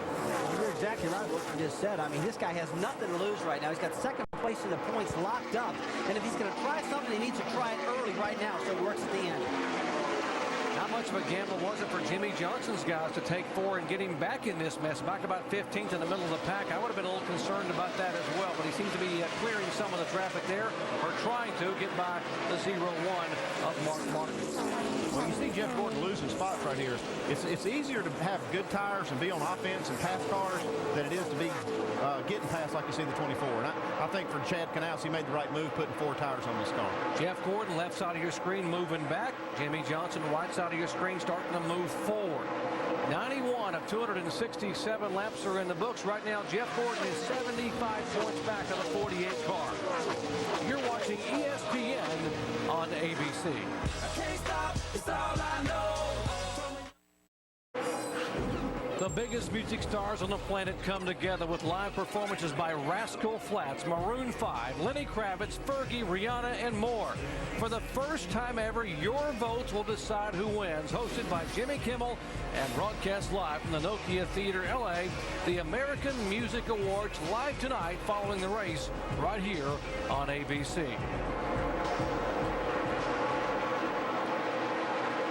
Take a look at our Ford lap leaders thus far today. 97 laps in the books, and Matt Kenseth has led 3 times for 65 laps. Kurt Busch has led twice for 17. You see Newman, Hamlin, Kyle Busch, and Jimmie Johnson has led a lap, and that's significant because it's 5 extra bonus points.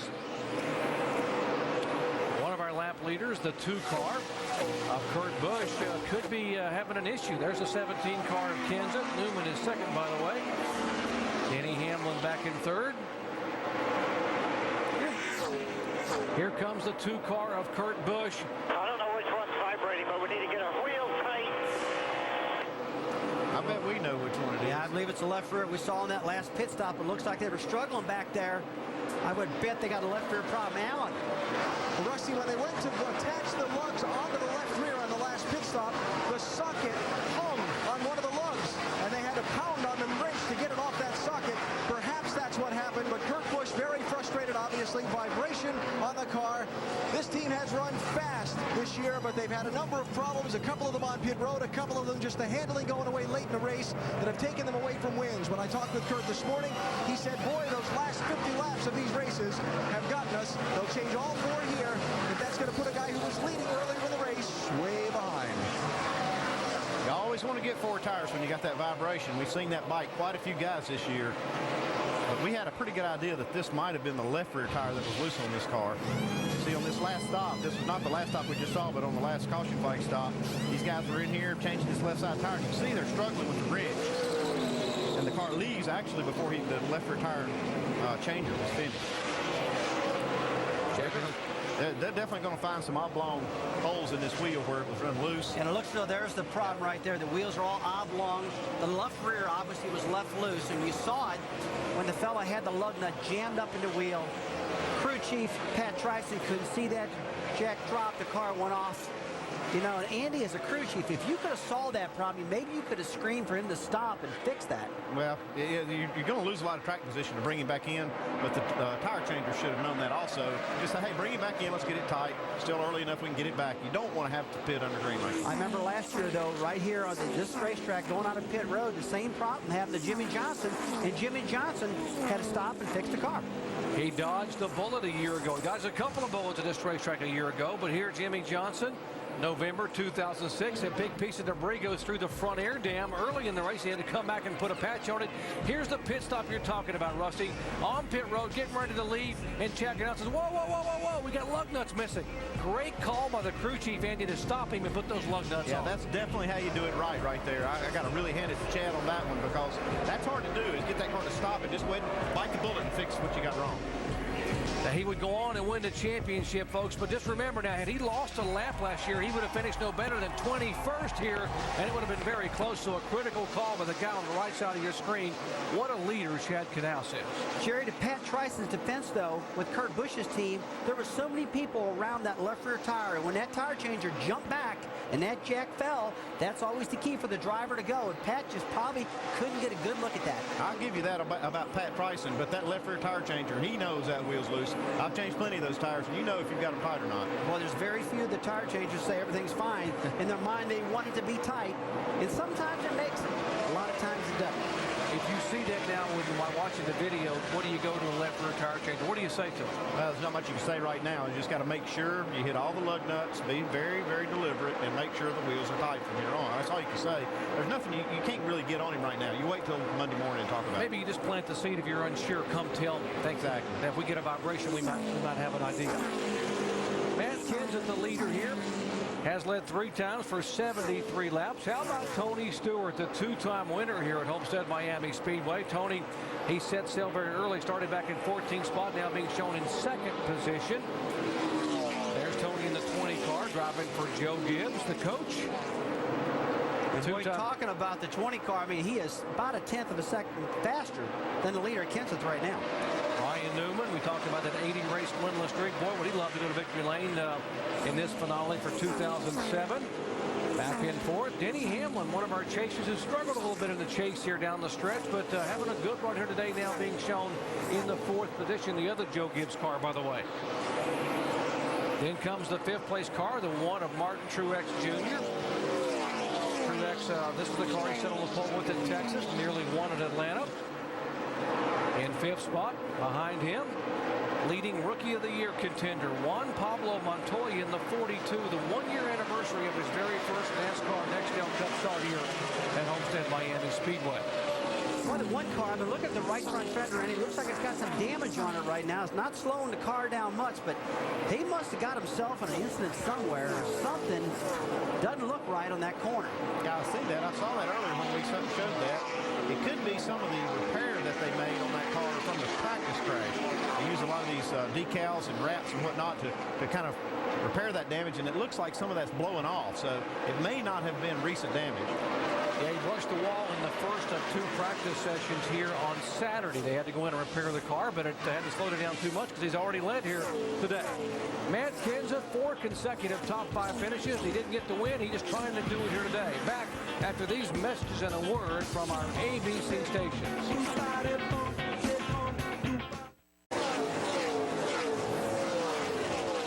Welcome back to the Ford 400 season finale. Homestead Miami Speedway here for the NASCAR Nextel Cup drivers. Aerial coverage from high above Homestead Miami, courtesy of our good friends at Goodyear, the official tire of NASCAR, helping NASCAR drivers get to the finish line for over 50 years. 4 memorable moments from the 2007 season. Let's look back just a little bit. You remember these, folks? How about the confrontation in turn 1 at Watkins Glen? Kevin Harvick and Juan Pablo Montoya. A disagreement. How about the opening race of the year, the final lap at Daytona, 2/100ths of a second, and Kevin Harvick would win the Daytona 500 over Mark Martin. How special was that? Jimmie Johnson becomes the first driver since 1998 to win 4 consecutive Nextel Cup events. And another moment, how about a son, a famous son, having to walk away from the company his dad began. He hooks up with Hendrick Motorsports, Dale Earnhardt Jr., leaving DEI. And folks, you can vote on which of those most memorable moments you think is the best. That's our AT&T Crew Chief Challenge. Is it A, the fight, B, the Daytona 500, C, Jimmie Johnson 4 straight, or D, Dale Earnhardt Jr.'s move? Text the word crew to 191 on your wireless phone and send in your answer. The results will be shown later in the race. Taking a Johnson and Gordon together again. That could be a pretty good country song here. 24 and 48. Jeff Gordon in 8th position. Jimmie Johnson back in 9th. The same thing we've seen all year long, guys. They just can't seem to get away from each other. And right now, Jeff Gordon needed to have extreme speed in this race just to blow the doors off that 48 and drive away from him, and he doesn't have it this race.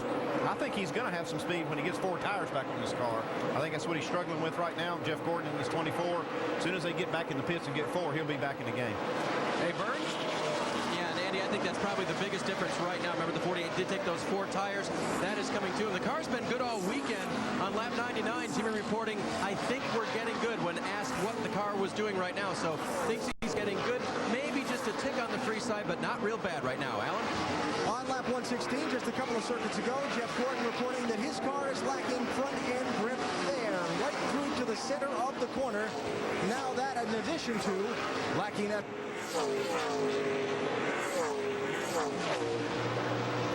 Lap 118, 267. Kenseth, Stewart, holding 1-2. Getting set for pit stops moving in here as the 48-24. And as you said, Andy Petrie, that 24, they want to come in and get 4 fresh Goodyears on Jeff Gordon's Chevy. Back with pit stops and more in a moment. Now for the SportsCenter Minute, powered by Vizio. I'm Pam Ward. Start you off in the NFL. A pair of 6-3 teams meeting up. It was the Lions and the Giants. Brandon Jacobs and company won at 16-10. Brandon scored on this play, but left with a hamstring injury and did not return. There was a bizarre finish in Baltimore. The Browns and the Ravens, they don't like each other. Phil Dawson here from 51 yards out. Last play of regulation. At first, it was called no good, but upon further review, it hit the support. It did. The ball went through the upright, so it was a field goal. It was good. The Ravens won it in overtime. And Houston again, or actually the Browns won in overtime. Houston won the MLS Cup for the second straight year, beating New England. SportsCenter coming your way at 7 Eastern Time.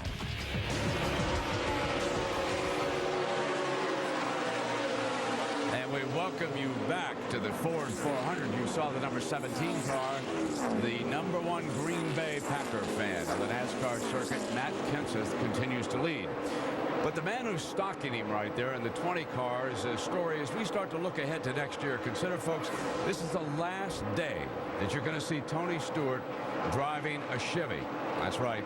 Next year, the Gibbs team will make that switch to Toyota, and I wonder how all his fans will accept that.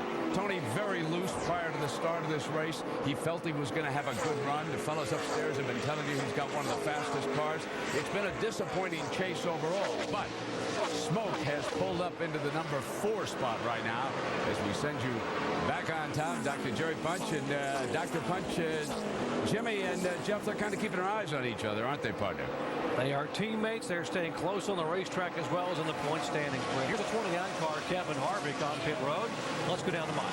And they've been struggling with that car all day long, Doc. At times it's been tight, and other times it's been loose, all in the course of this same run. This time they make a chassis adjustment, wedge, 4 tires and fuel. Looks like that car's been running a little bit tight. I saw him on the right rear jack boat go down on it, which is an indication they're loosening the car up, trying to make the front end turn better on it. Trying to keep up with this changing track. Probably cooled down about 10 degrees now, and these guys are having to screw on these jack screws to try to keep up with it. Well, right now the sun is just about completely gone here. This track's going through a big change right now, and it's continuing to change at this moment. It's not dead dark yet. And when it gets completely pitch black out here, that's when it's going to be completely different. But right now, it's getting tighter. Car number 1 of Martin Truex Jr. He is in second position, being shown about 5 seconds behind Kenseth. There's a 17 car of Matt Kenseth. You see the interval going by. There's Jeff Burton, the lap car. There is the 1 car who's in second spot. We're going to see all these guys on pit road here in just about 3 or 4 laps. And it looks like that debris that was on the right front corner, Martin Truex, has actually blew off the car, so it's back to looking normal. I guess that was a decal that was on there, actually. You know, it doesn't look normal. I saw the brake rotor glowing getting in the corner. You usually don't see that on a 1.5-mile racetrack. But I saw the brakes glowing red while he was getting in the turn. Yeah, that's pretty unusual. So they're really sailing these cars down in the corner and use a lot of brake to slow them down. And that's something you don't see early in the run or in qualifying, things like that. But as the tires wear, they got to slow these cars down just a little bit more. Guys up on the wall getting ready for their next pit stop as we just a handful of laps away from the halfway point. Here is Matt Kenseth on pit road. He's coming off 5 consecutive top 5 finishes, trying to get a win here. Right behind him, the 7 car of Robbie Gordon as we go down to Jamie Little. I'll tell you what, they've made very few changes on this 17 machine. He says he's a little free getting in and a little tight, but he said just leave it. Don't make any adjustments. I'm happy with the way the car is. Obviously, he's been dominating this race. 4 tires, no changes, like I said. Full fuel for Matt Kenseth. The 1 car, Martin Truex, is on pit road. They made a 2-tire stop the last time down pit road. Definitely 4 this time for the 1 car. Running very well. No wrenches going in the back window. So it'll be air pressure adjustments only for Martin Truex. Loose early, then the car came to him during the run. The 12 car of Jimmie Johnson, championship leader, right now padding his points lead over his teammate Jeff Gordon. The car is a little loose late off the corner. 4-tire change and an air pressure adjustment. Alan. Well, Jeff Gordon came on his radio just a little while ago discussing his car's handling after that condition I told you about. Said, you know, if we get 4 tires, I think we'll be okay. Well, he just cut him now and got out ahead of Jimmie Johnson, Jamie. And Tony Stewart has the same complaint a lot of these teams have. He said he's just a little free in the beginning, but as that sun sets, it's cooling down. The car is coming to him. That pit crew trying to redeem themselves after some bad pit stops last weekend. It's a good stop for Tony Stewart. Dave? And Ryan Newman is in that car real tight, according to the driver. They've already been on the right side. They finished up on the left side and sent him down pit road. Mark Martin also on pit road in front of him. Pit stops, the order of the day. We are 3 laps away from halfway. And Juan Pablo Montoya in front of Mike Massaro. Doc, they're going to make an air pressure adjustment on the 42 car. The only thing that Juan was really concerned with, he wanted to know if any fast cars were running the bottom groove. He was told no. He was considering running that groove. He obviously went against that. Meanwhile, the 26 car headed down pit road as well. Jamie McMurray making a stop, a 4-tire change. No major adjustments, just air pressure to that machine. Here's Casey Mears, a 25 car. He was being shown as the leader. Remember, he will move to the 5 car next year with Alan Gustafson as a crew chief. Still as a part of Hendrick Motorsports. Coming down for his pit stop on lap 132 at 45 miles an hour. They're cycling through this second section of major pit stops for everyone under the green flag. He heads down to Alan Bestwick. Yeah, it takes a long time to get there at that pit road speed limit, doesn't it, Doc? 4-tire change coming up here for Casey Mears. We talked about this being the last race for that number 25 for Hendrick Motorsports. Casey's car, he feels like the adjustments they made on the last pit stop helped. They're going to go a little more on this pit stop as they work toward the nighttime hours, and this track continues to cool. Mike? And Reed Sorensen looking for a clean pit stop. Remember last time, the Jackman hit the deck. This time clean, though. He's away.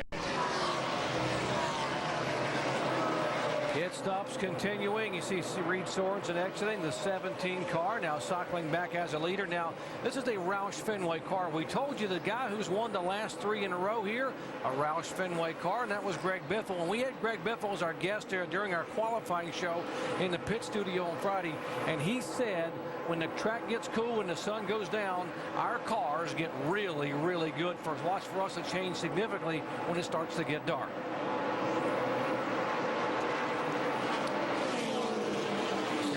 Pablo Montoya just made his pit stop.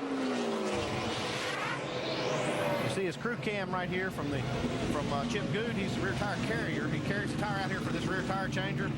You see all the action, how quick these guys have to move. Has to get that tire back to the pit wall, grab this new tire for the left rear, stick this thing on here, and he's got to stick it right on the studs for this tire changer so he can hit all 5 nuts and drive off. Chip, a former go-kart racer, loves to be able to go over the wall there and change tires for the Ganassi Sabatas team for Juan Pablo Montoya. A couple of open-wheelers there on the screen.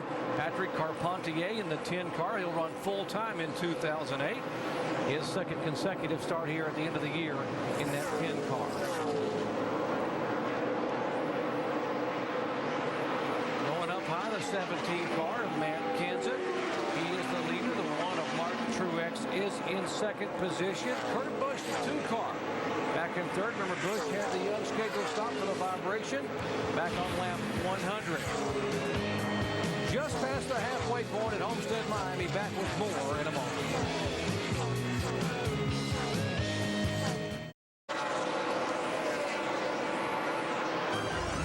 Football at ESPN continues tomorrow in the thin air of Invisco Field at Mile High as Vince Young leads the Tennessee Titans in a battle against Jay Cutler and the Denver Broncos. Monday Night Football at ESPN, 8:30 Eastern Time. Coverage begins at 7 Eastern with Monday Night Countdown. Mike Jaws, Tony Michelle, and our own Susie Calmer will be there. Out in Denver, should be a good one coming up on Monday night. Take a look at our Ford lap leaders. Matt Kenseth has led 4 times for 108 laps. Kurt Busch has led 17 laps. You see Ryan Newman there has led 8. Denny Hamlin. And remember now, Jimmie Johnson has led a lap, so he's gotten the extra 5 bonus points. As we take you up to speed with our lead drivers, starting with Matt Kenseth and Jamie Little. Well, Doc, what a difference this race is turning out to be for Matt Kenseth. This is his 8th start, and it's the first time he has ever led here. And you mentioned Greg Biffle talking about how good these Roush Fenway Fords come to life when the sun goes down. Well, that's certainly the case for the 17. He's turning up the wick.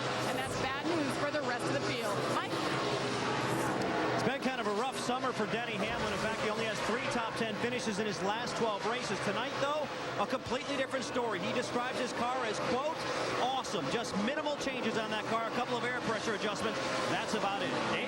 And confirming what Andy was looking at earlier, and Doc as well, that right front damage on the one car, that is a decal coming off. The reason he got the front damaged in that practice crash, he kind of whipped it around. Back end hit, front end whipped around. They think it's okay, though. 4 tire stop and going good. Jamie? Tony, sir. Configuration. He feels like he may have the car to win here tonight, but his best finish the last 9 races, 3rd. Dave?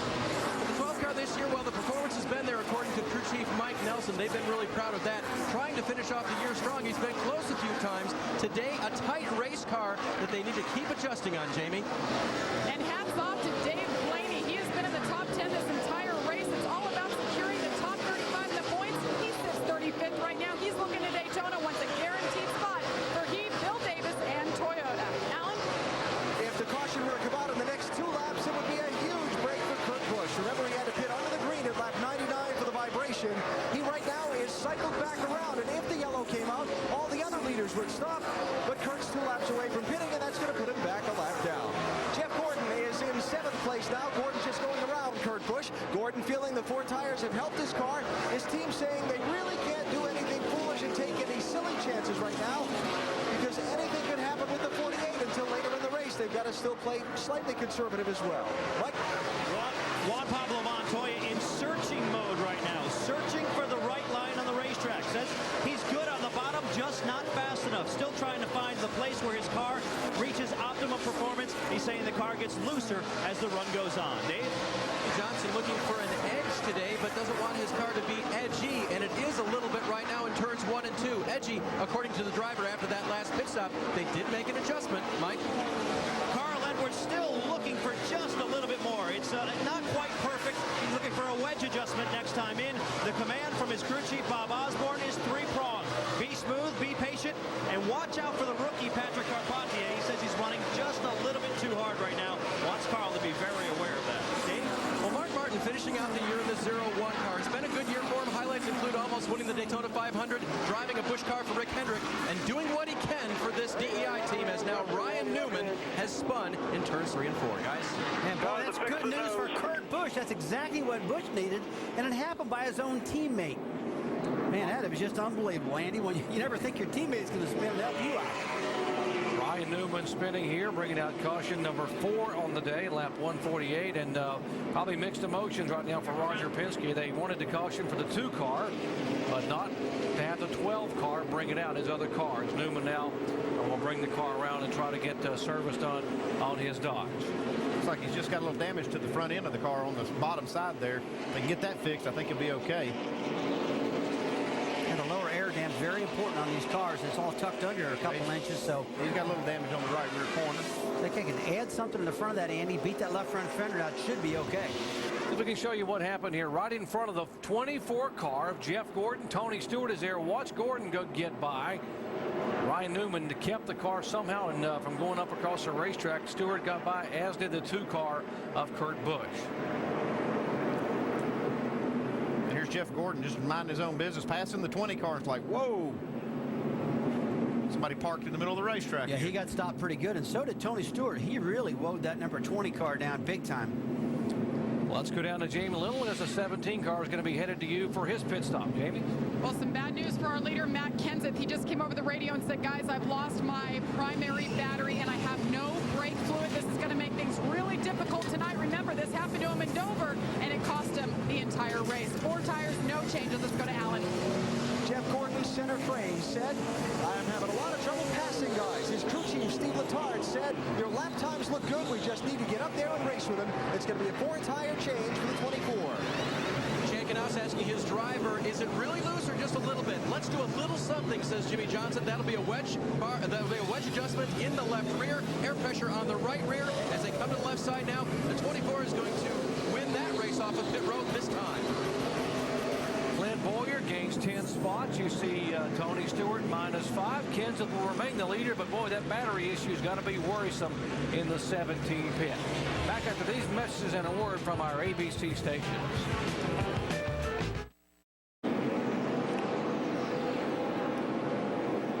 Back at Homestead Miami Speedway, working caution for the 4th time tonight, season finale, the Ford 400, the NASCAR Nextel Cup Series season. Now, earlier we showed you 4 memorable moments from the 2007 season in our AT&T Crew Chief Challenge. We asked you to vote on your most memorable moment. You guys, what do you think? What's your vote? No, man, I'm going for the fight. Not me, man. I'm going with Junior. I'm sticking with my man right there. I bet it's Junior. I think that Daytona 500 finish is pretty good there. Yeah, you guys weren't even close. You blew my doors off on that one. Dale Earnhardt Jr.'s announcement to leave DEI. There is, sister Kelly, Rick Hendrick making an announcement in 2008. He will be a part of Hendrick Motorsports driving the 88 car. And I'm already hearing from that camp that they are pumped up about how they're going to come out of the box in 2008.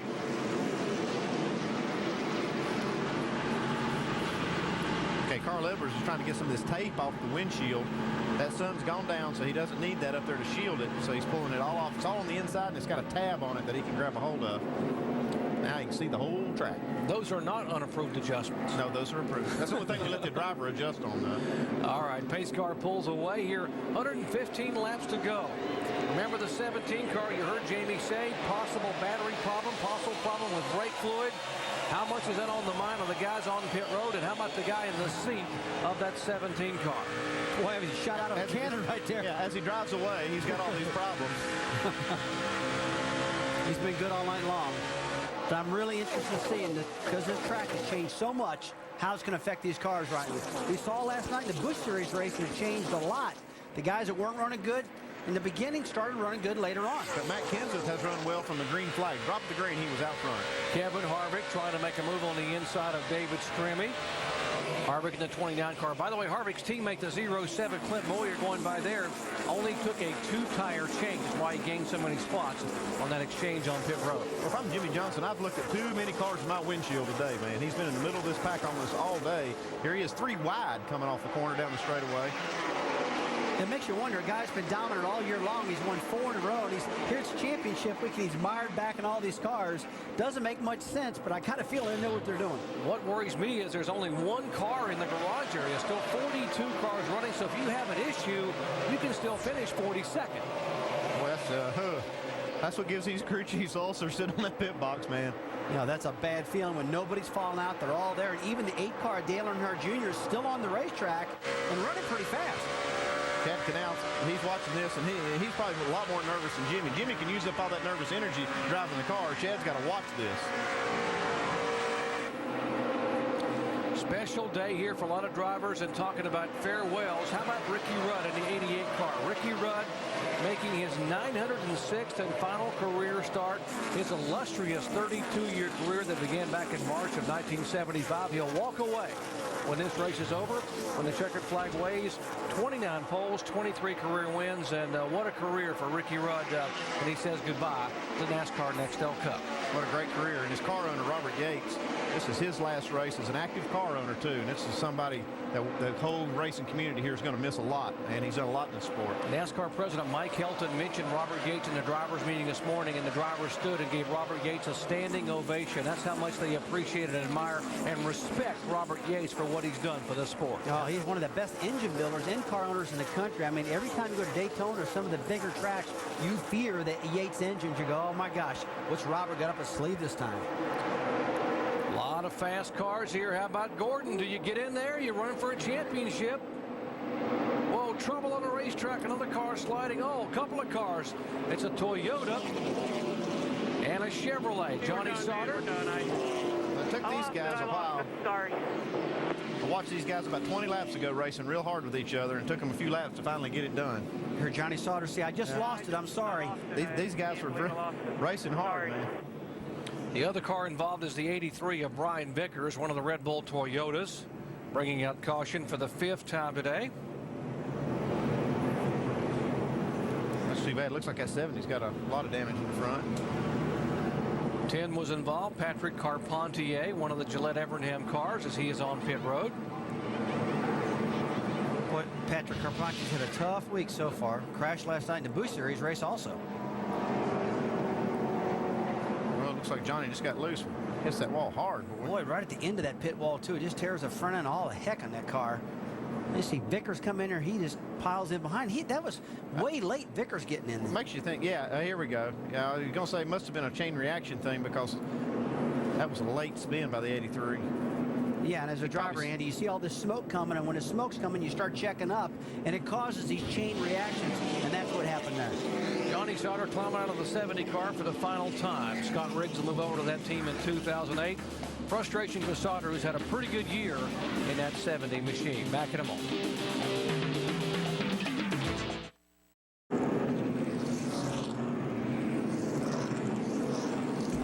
Tonight, the biggest music stars on the planet come together with live performances by Rascal Flatts, Maroon 5, Lenny Kravitz, Fergie, Rihanna, and more.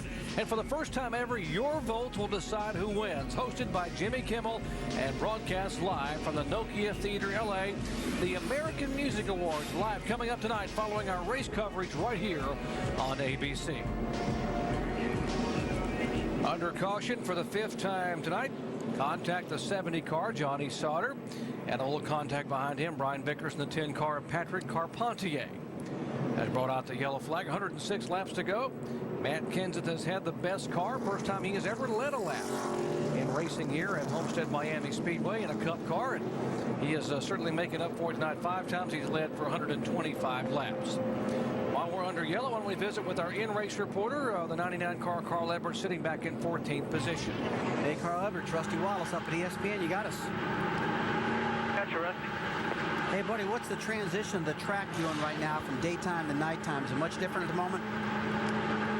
For me right now, we've been freeing the car up, so the car is real loose on a short run. I'm just trying to survive that and get going, man. We got to get up there with the 1 and the 11 so they don't get my spot there at the banquet. Now, I can tell you're racing for the points, that's for sure. You're doing a good job at it right now. You see most of the passing happen on the top side of the track or the bottom side? Where's most of the cars passing at out there, Carl? On the short run, it seems like you can pass on the bottom pretty well. It gets choked up, but long runs the top for sure. It just seems like the momentum's so important, and the way the banking changes here, that's the place. So hopefully we can get a couple on the bottom, move up here in about 10 laps, and be fast. All right, buddy, have a good one. We'll talk to you later. Hey, Bob Osborne, Andy Petrie, you got a copy? Coming inside. Hey, Bob Osborne, Andy Petrie, you got a copy? Yeah, Andy, how's it going? Hey, pretty good. Just watching you guys' progress. Well, have you been adjusting on your car, and what kind of adjustments have you made so far? We did some track bar adjustments, some wedge adjustments, and air pressure adjustments. So we're freeing it up a little bit at a time here each time we stop. With these long green flag runs, we got to be freer than we expected here. So we're trying to do it. I'm gonna cut you off here, coming to green. So take it easy. Okay, Bob, you're all business, man. Good luck. Bob Osborne, the crew chief for Carl Edwards, a 3-time winner this year in 2007. Having a pretty good run here. Yeah, they're doing pretty good. And Bob's got a lot on his mind right now. You can tell usually he's a little more chipper or excited. He's pretty focused right now, Andy. Intense. He's kind of cutting us off right there. Remember the Roush Fenway guy said when it gets dark, our cars get good. Remember Greg Biffle, who's won the last 3 in a row, said we were terrible here. We were awful until it got really dark, and then we were almost unbeatable. Maybe myself and my teammates will be that way. Well, one of his teammates has been unbeatable even in the daylight, that being the 17 car of Matt Kenseth. Just watching that bolt gauge, though, if he's got a battery issue, and some things may be brewing in that car that haven't shown up yet. And let's see what he does when he jams the throttle for the restart. Will he have the voltage to pull away as he did a moment ago from Denny Hamlin and Martin Truex?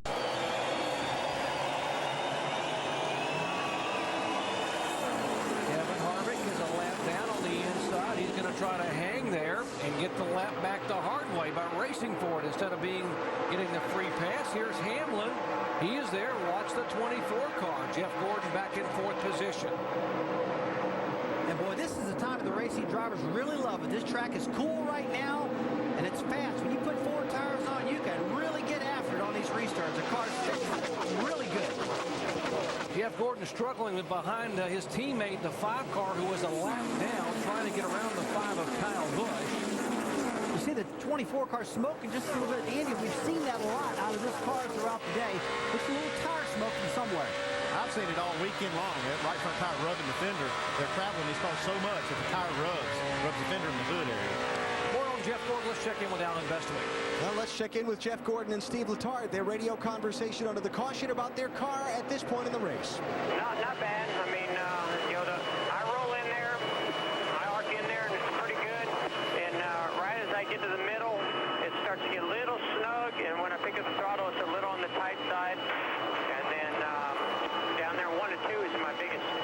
I'm pretty decent down here in the bottom 3 or 4. Through 1 and 2, that it starts off good. It just gets real tight as I land in there and get the throttle. I just can't do anything to get it to rotate.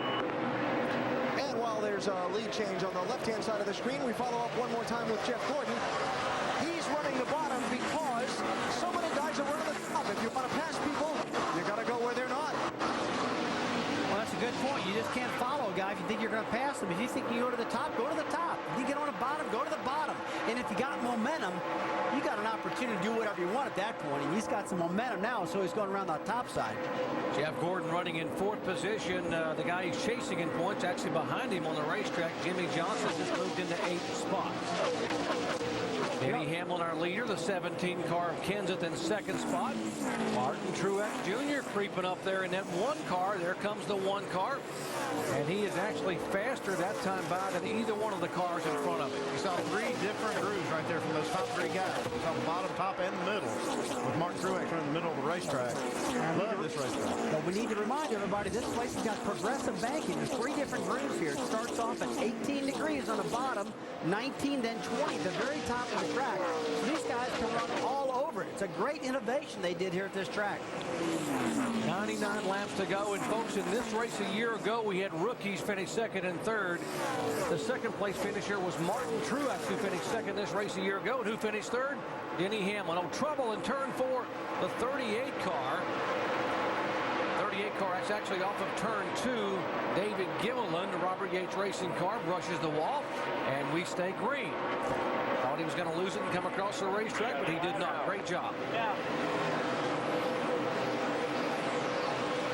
Boy, he hit that wall pretty good, too. He thought there was enough stuff flew off that car. The caution flag might come out, but it's still green right now. Look at the damage in the right front. It's tore up pretty good there. They can peel that back, though. Pancake that thing. Really over between turns 1 and 2, right in front of the 42 of Montoya. Boy, Montoya actually got into him a little bit because the 38 of David Gilliland really slowed down. But, Andy, it looks like the back of the car kicked out. And then when he slowed up, Montoya just had nothing to do, and he just got in the back of him a little bit there. Inside of 100 laps to go, Denny Hamlin, who started 33rd last year and finished 3rd. Folks, he started 32nd this year, and he is leading here. Hamlin, our leader. You're watching ESPN on ABC.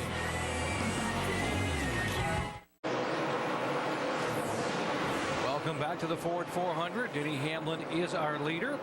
Aerial coverage from high above Homestead Miami Speedway, courtesy of our good friends at Goodyear, the official tire of NASCAR, helping NASCAR drivers get to the finish line for over 50 years.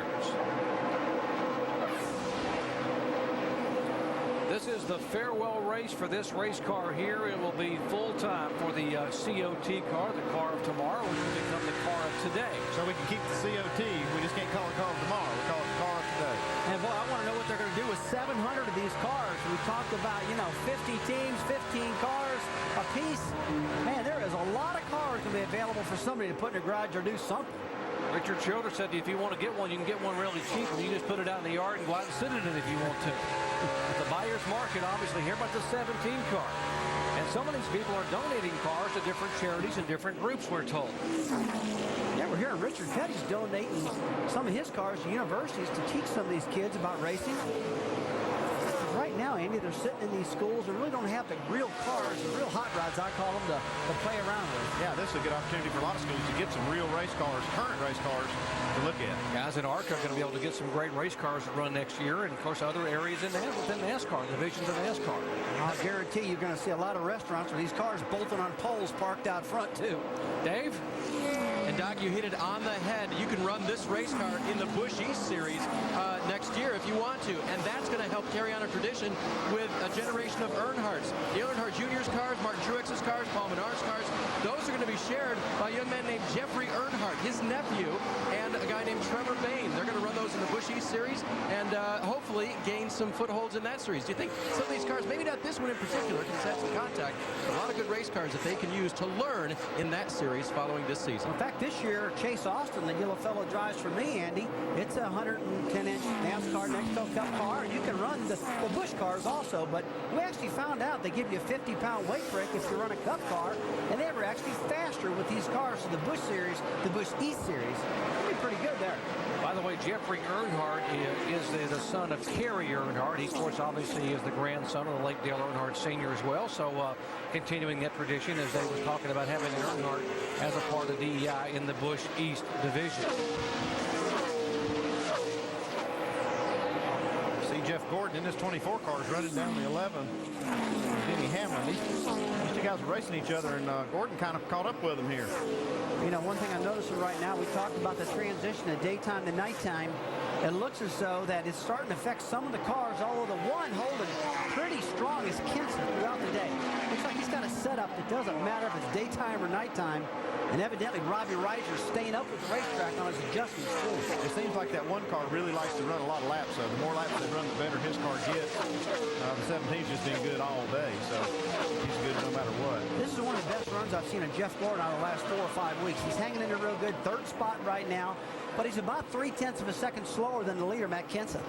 Andy, we heard at the top of the show the 24 car was having a lot of trouble with the nose of the car beginning to slip and slide. With the track cooling off, how much better is going to help you? Is it going to help the whole car, or will it just help the front of the car? Well, it can actually make the nose scoot more, so if they have a push, they need to start working on it. Look at this one car.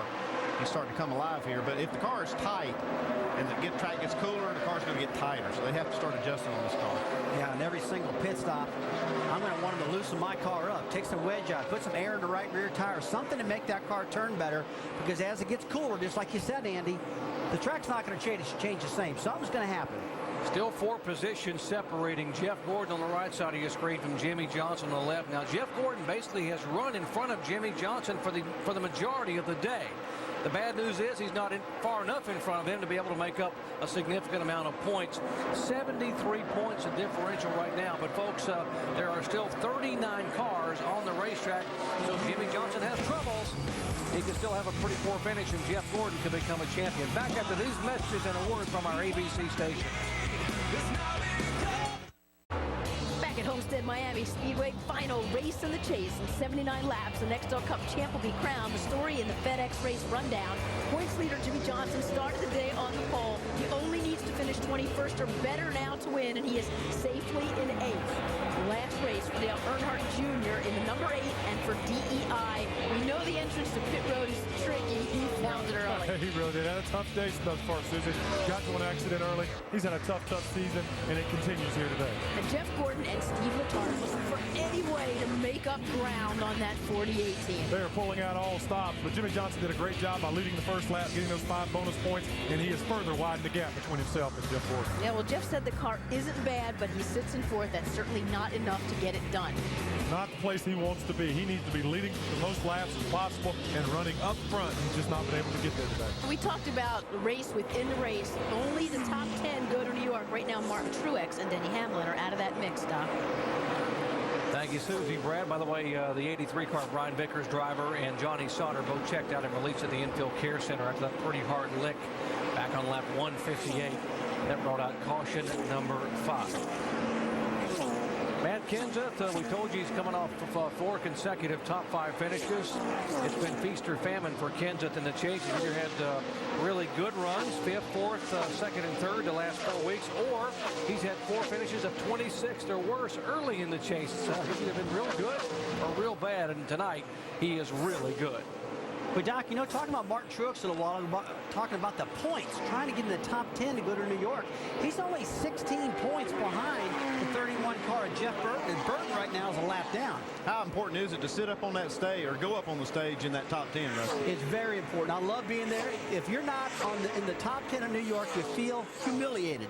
You don't even want to go up there. So these guys are just desperately wanting to get in the top 10, that's for sure. Martin Truex has come so far this year with his career after being a rookie a year ago, finishing 2nd in this race. So he finished the 2006 season on a high note. Picked up his first win this year, one of 4 first-time winners. He won at Dover in only his 58th career start, and obviously would love to be back in the top 10. It would certainly help his sponsors. Yes, the yellow flag is waving here for the 6th time. 06 Sam Hornish Jr. making his 2nd ever Cup start, and he has tagged the concrete there with the right side of his Dodge. Well, he's pounded that thing. Looks as though that the suspension's not tore up on it. Let's take a look here. He gets in the corner just real high again. Gets up and scrapes that wall. And we were talking earlier. He's been running the real high line all week long in this car. And there's a lot of grip up there, a lot of speed, but boy, there's no room for air. Just risky up there. All right, money stops coming your way. Let's go down to our ESPN Dish Tech Center in Tim Brewer. Hey, this is where the crapshoot comes in, folks. We got to put a little bit more tape on the nose of this car.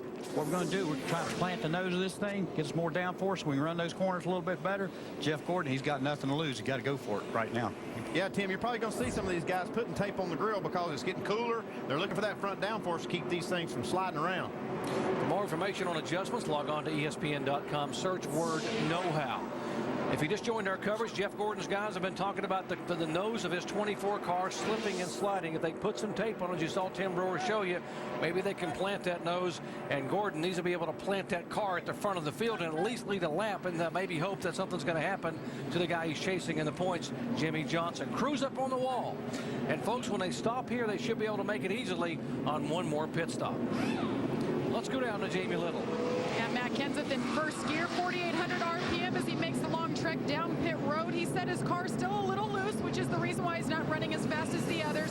4 tires, a wedge adjustment. That's it for the 17. Mike Ford has been calling for minute changes on the 11 car all day long, and this is another one. They're going to go down an 1/8 of a round on the left rear, 4 tires and fuel. Alan? And Jeff Gordon, that lower left-hand box, his crew doing what Tim Brewer described just a minute ago, putting some tape on the nose of that car. It's going to be a 4-tire change and adjustments on the 24, Dave. After saying it was pretty good, Jimmie Johnson said, if you want to go faster, more comfort into the corner, turn the center better, and more grip up. That'll be a track bar adjustment and an air pressure adjustment for the 48 crew. Jeff Gordon's crew will beat the 48 out. And how about Kenseth? 12.5 seconds for Robbie Reiser and company down there. Great pit stop on the 17th. Kurt Busch up a couple of spots. Denny Hamlin back 3 positions. Working caution for the 6th time tonight. Lap 193. Sam Hornish's Dodge has contact with the wall.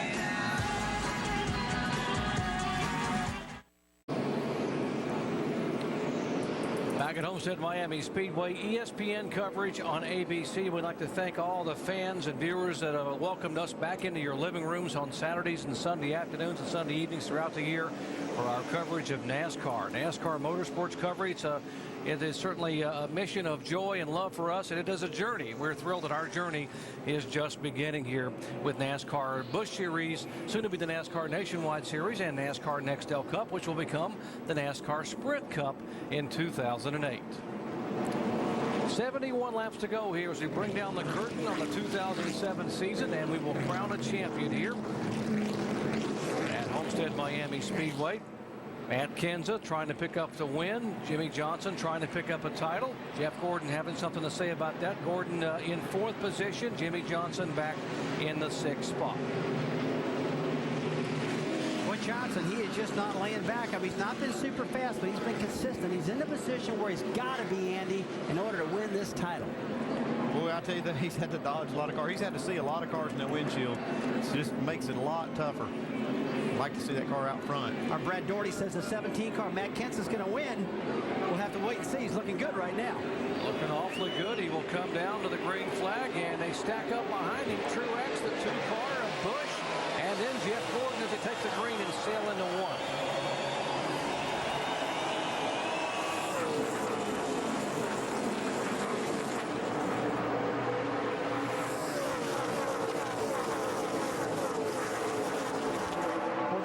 Restarts. I mean, that is go like the banshee. You see Kevin Harvick down there trying to get a lap back, trying to get going, and just flying around the bottom of that racetrack. His teammate, Jeff Burton, just got the lucky dog. He's back on the lead lap now, so Harvick's fighting to get his back. Here comes the 1 car of Martin Truex. He is digging to try to get there as well.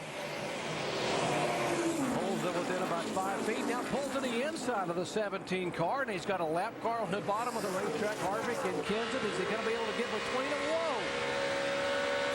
racing. And boy, that 31 car, Jeff Burton getting back in the lead lap. That's not at all what Martin Truex wanted to see, because Martin's chasing him to get up in the top 10, and now he's going to be chasing the 29 car, the Kevin Harvick. As right now, our points are showing Harvick in the 10th position. Top 10 the points, remember, in the NASCAR chase. Those are the ones that go on the stage. Top of your screen, that's the running order on the racetrack. Line number 2 in the chase shows you where they are in terms of points. Jeff Gordon, 81 points back of the 48 car, Jimmie Johnson right now. Boy, some of the lap times are turning out there right now, guys, are some of the fastest I've seen all day. In fact, they are the fastest laps we've seen since the start of the race. So, Andy, a lot of speed in that racetrack right now. The cooler it gets, the faster they go. We're going to see these cars even get faster before the race is over. One car trying to move on the bottom of the racetrack. He got down there before, but he couldn't hold it because he had Harvick there. Now he has Harvick behind him somewhat. See if Truex can hold that bottom group and be able to make the pass. No, he still can't. Well, right now you see Harvick sitting in the third, car back, but he is actually the first guy going for the lucky dog, and behind him it's Kyle Busch, and he can see him back there. So Harvick, he can't get out of the throttle. All he's got to go for it right now. Here comes Jeff Gordon, 3 wide off turn 4. He's catching these guys while they're racing each other. Gordon can afford to be aggressive here. He just as aggressive as he wants to be. I like this position Jeff Gordon's in right now. I mean, he probably doesn't. He wants to be leading the points, but because he's the chaser, he can chase and get aggressive and get mean and get angry. Go for it. If you're Steve Letarte and the guys behind the wall, how much are you liking the fact that your guy, a 4-time Cup champion, Jeff Gordon, is up on that steering wheel just driving for all he's worth right now? Oh, they love this guy, man. They know they're getting Jeff Gordon's 100% every lap.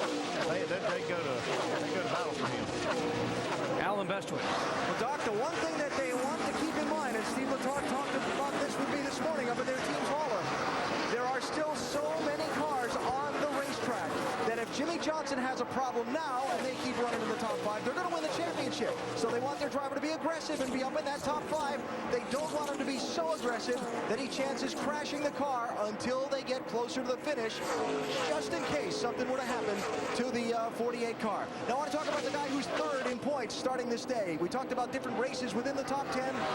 The Clint Bowyer car has a vibration. They think it's an engine problem. Bowyer is trying to hang on.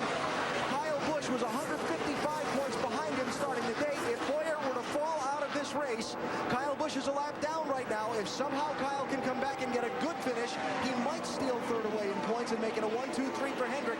But Bowyer will have to fall out, and Kyle's going to have to come back and have a really good finish for that to be a possibility. Right now, he's back in 22nd place. Thank you, Alan. A little bit of a wobble there for the 5 car. And the point is, the 48 car, they realize that there are still 30 or 40 cars on the racetrack. And say if something were to happen right now to 48, as you see Kyle Busch there back in the pack, if something were to happen to Jimmie Johnson right now and say he would end up going to the garage area and finish 40th, all the 24 car have to do is finish about 16th, and he can win the championship. He's in 3rd right now, so that wouldn't be a problem. There are so many scenarios how Jimmie Johnson can lose this thing, but as long as he stays clear of all these guys like he is right now, he's in safe territory. Whoa, that's tight right there, 3 wide. And these are 2 cars trying to run down Kevin Harvick to get that lucky dog. 48 car of Jimmie Johnson, 24 of Jeff Gordon. Both these cars, as well as the 5 of Kyle Busch, owned by one Rick Hendrick. And we talked to Chad Knaus about Rick Hendrick's vision for these teams. His goal was to have these 2 teams battling for wins and battling for championships at all costs. And the way that he put it together was we weren't going to have 2 teams in one building. We were going to have one team with 2 race cars. And it's a completely different approach. As you walk into any other competitor shop, you'll see one group of cars on one side of the facility, another group on the other side of the facility, and they're segregated. What we've got going on in the 24-48 shop isn't that way. The 80-plus people that we've got working there, they all work on each other's cars. And it's called the Hendrick way. Rick Hendrick, you saw him a moment ago. That's the way he runs his dealerships, the way he runs his business. It's all about cooperation, hand in hand. It just makes everyone better in terms of the team concept. Dave? And Doc, this week, Rick Hendrick said one more of the ways that he does things he's going to do for the 48, or try to do, that he did for Jeff Gordon in 1999, and that was to sign him to a lifetime driving contract. Rick's saying, my goal is simple, to keep Jimmie Johnson with me for as long as he races. Now they become more similar if he gets that to happen. That's pretty cool concept, you know. Two cars and one shop is one team. So instead of the crew guys going to work with a 24 shirt and another guy having a 48 shirt, they all go to work with a Hendrick shirt. When you walk in that shop, those cars are like 10 feet away up on jack stands. So they park 8 feet away in the garage area at the racetrack, and they're about 10 feet away in that shop at Hendrick Motorsports just outside of Charlotte, North Carolina. Gordon's working hard underneath Mark Truex Jr. trying to get this spot. He's got one of the fastest cars on the track right now. Well, there's one thing for sure, Andy. This 24 car, as this sun has went down and this track is cool right now, we're in the nighttime here at Homestead Miami Speedway. This definitely helps this 24 car. Whatever he had going on at the beginning of this race, this cooler track has fixed it. Jeff Gordon working over the back of the one car, trying to get there. Remember, he has yet to lead a lap today. He needs to get up and lead those. All that helps. That's a quick 5 points. And you never know, as you heard Alan Bestwick say, with so many cars on the racetrack, the 48 can't get too aggressive because one mistake, and he gets a terrible finish. Last time by, Jeff Gordon, the 24 car, faster than the leader. Mark Truex not making it easy on Jeff Gordon right here. Yeah, boy, if Jeff Gordon can clear Martin Truex, we're going to see how fast he really is. But he's getting pinned down at the bottom of the track more than he really wants to be. And I got to believe he just needs more room to slide that car up off the corner to get it going. Yeah, you get it. He's making it just a little bit at a time here. Still can't get clear, though. Last 2 years, the winner of this race at Homestead Miami Speedway has not taken the lead until lap 214 last year. Greg Biffle took the lead finally, and lap 230 in 2005 was Greg Biffle. So, folks, it's about now when someone begins to emerge toward the front and goes on and wins this race by history. We'll see if that someone this year is the one car, or maybe it's a 24 making the move. Rick Hendrick, two drivers battling for a championship. Either way, he's going to become the recipient of a 7th Cup title. This is why I'm hot.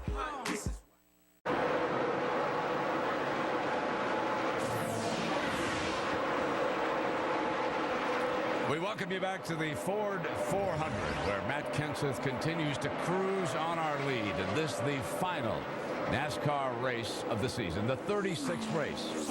And the two teammates who are dominating, and their story is worth telling again. Because Jimmie Johnson, a few years back, wanted to crash into the Cup Series. He approached Jeff Gordon, who was his hero. He said a couple of teams had come after him. He'd been successful in feeder circuits. Jeff said, hang on. He went to Rick Hendricks, and he said, you know, I think this young man's got some skill. Let's see if we can get him a ride. And Rick said to him, Jeff, you put your money where your mouth is. And ladies and gentlemen, Jeff Gordon owns part of the car that Jimmie Johnson is piloting toward a back-to-back chase trophy here today. The only thing that is going to cost Jimmie Johnson consecutive titles is bad racing luck. Think of what's going on right now as the Tour de France. The man in the yellow jersey is driving number 48. He's in a cocoon. No one wants to tango with him. Rusty Wallace will tell you what drivers are like right here. They do not want to be the guy in the black hat at this moment. If there is bad luck, then yes, Jeff can win. Otherwise, folks, we're going to have back-to-back championships by one Jimmie Johnson. Up we go to speed now. Let's start off here. Jamie Little. Jamie. Hi, Brett. The man crashing the party at the front of the field all night long. Matt Kenseth, after that quick last pit stop, 12-second pit stop, they made a small adjustment to cure that loose condition. He hasn't said a word on the radio, and if you ask the team, they say Matt not talking is a great thing. He continues to charge home, looking for his first victory here. Dave? The end of the year has been good for this one team. Martin Truex and team accomplishing some goals they really wanted to as they race side by side with Kurt Busch right there. One of them was getting a pole so they can race at the Budweiser Shootout in Daytona. They accomplished that at Texas. Here they're running well once again, finishing second in this race before. They'd like to win it, but running strong at the end of the year. Another year-end goal. Alan. What a night it's been for Kurt Busch, who just took over the second spot. Lap 78, the problem on the left rear of the pit stop. Lap 99, a green flag pit stop, went to 33rd place, a lap down. Lap 149, got a yellow flag just as he was about to have to make a green flag pit stop that got him back onto the lead lap. He might be a race winner later. He's fast. Watch him. Jeff Gordon just calling into Steve Letarte, his crew chief right now, describing the handling on their car. Gordon talking about losing losing a little bit of the security as far as the feeling of his car as it gets into the corner. Still having some trouble with the front end grip the longer they run on this set of tires. Look for Gordon to pit around lap 244 if we stay green, Mike. Denny Hamlin trying to make a move around the outside of Jeff Gordon to pick up a spot. They're dead even as they head through the corner. Hamlin said after they fell out of contention for the championship, he was adjusting his goals. The attitude was just to go for wins. That's what they've done tonight. Right now the car pretty good. He says it's a little bit loose up top, but tight on the bottom. But looking pretty strong right now as he bypasses the 24. Dave? One of the hardest things for the 48 team to do has been holding back. They've been very fast at the end of this year, and they've won the last 4 races. Today, the car has been very good. And recall, their last adjustments on pit road. Jimmie said he was fine with the race car, but if we wanted to go faster, let's try some things. Right now, they're sort of maintaining, haven't really picked up the track position, but still willing to try things to race fast. Mike? Carl Edwards came in here with a couple of goals tonight. 1, to get back to victory lane, and 2, to stay inside the top 10. He desperately wants to go to New York. He told his publicist this morning, I want to go there because, oddly enough, he may be the only one to say this, I want to give a speech. Right now, he's still in the top 10, although the car is getting just a little bit tight. Jamie? Well, one man desperate for something is Dave Blaney wants to maintain that top 35 in the points. Right now, he's the only Toyota in the top 22. Heck of a run for Dave Blaney tonight. This year, the best finish for Toyota, 3rd at Talladega. It belongs to Dave Blaney. He is quick tonight. He's looking for the future for Bill Davis and, of course, Toyota. Right behind him, Tony Stewart. Tony getting really frustrated with the 41 of Reed Sorensen just a few moments ago, saying he's going to put him in the wall if he doesn't get out of his way. Tony's been battling some loose conditions, tight conditions. He was up there running in the top 2. Now he slipped back and he maintains a top 10 spot. Dave? Mark Martin running that low line, Jamie. He's held the 9th spot until just then. That was where he restarted. The car's been pretty neutral all night long. Mark's already had 4 top 5s here at this track, trying to move forward tonight in that 0-1 car. Jamie? And David Reagan in the 6th car. Congratulations go out to he and Jack Roush for winning the Rookie of the Year standings in the Busch Series. He's actually running for it tonight as well for the Cup Series. Juan Pablo Montoya, of course, would have to have a bad night for him to get that. But right now, David Reagan, the highest running rookie as he completes his first year in the Cup and Busch Series. And right behind him, Jeff Burton, his 9th, got started in a tough way. Just a couple laps in, he had those issues. He had fender rub, then his tire went down. He came in and went a lap down. He continues to forge to the front. This has definitely been a year he's disappointed with. They expected to charge for the championship, and it just has not been that way, especially in the shape of Jeff Burton, keeping it up there, working his way, trying to get to the front. Doc? Battle back up front, the 1 car, Truex, and the 11 of Denny Hamlin. You talked about how much Denny Hamlin wants to go to New York and be on that stage. He's on the bottom of the racetrack here. Truex about as far away as he can get until they come off the corner. They nearly come together there on the straightaway. They've been battling back and forth every single lap. One will go to the high side, one will go to the bottom side. And boy, they got almost identical cars for speed, and they just can't seem to get away from each other. These guys finished 2nd and 3rd here a year ago in this race behind Greg and Biffle, and they are running 2nd and 3rd here tonight. Make that 3rd and 4th here tonight behind Kenza and Kurt Busch. 40 laps to go. Remember that final pit stop coming up in about 10 to 12 laps, and that should be very interesting to watch. Matt Kenza trying to pick up his 2nd win in 2007. What a dominant performance. 7 times he led for 179 laps. Back after these messages and a word from our ABC station.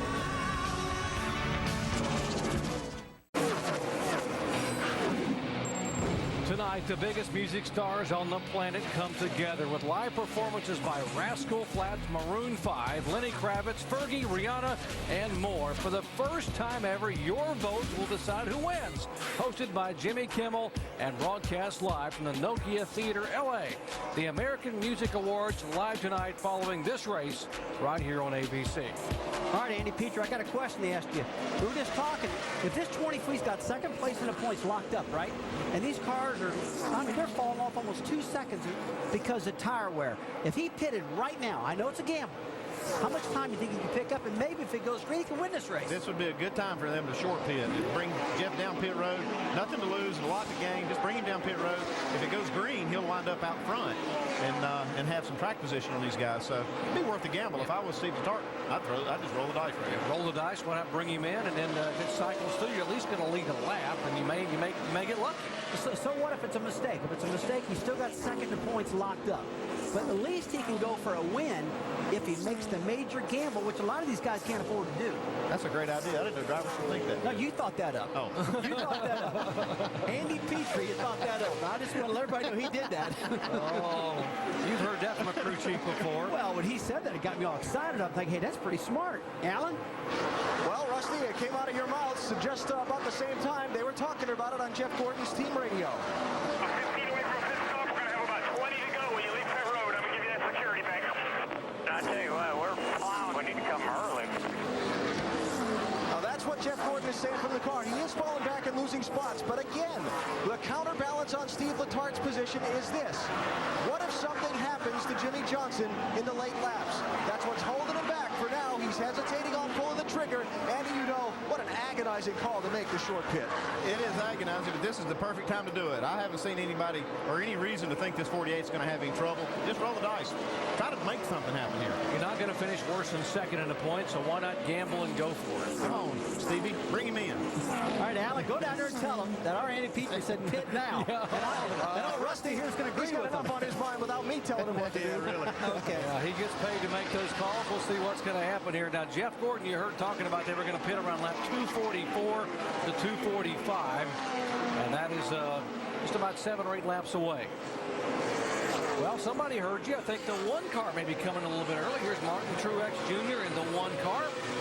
He was being shown back in the 4th position. He damage on the right side from an earlier contact about lap 45. He comes down at 45 miles an hour to make his final stop. And this move right here could win in the race if the rest of the guys stay in the track.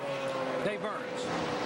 Martin Truex Jr. reporting now that that car is loose off the corner and not that bad. So what they will do is make an air pressure adjustment for him and change 4 tires. Again, most of the way through the corner is just fine. It's just that last little second off the corner that it wants to get away from him. 2 tire stop for the 1 team.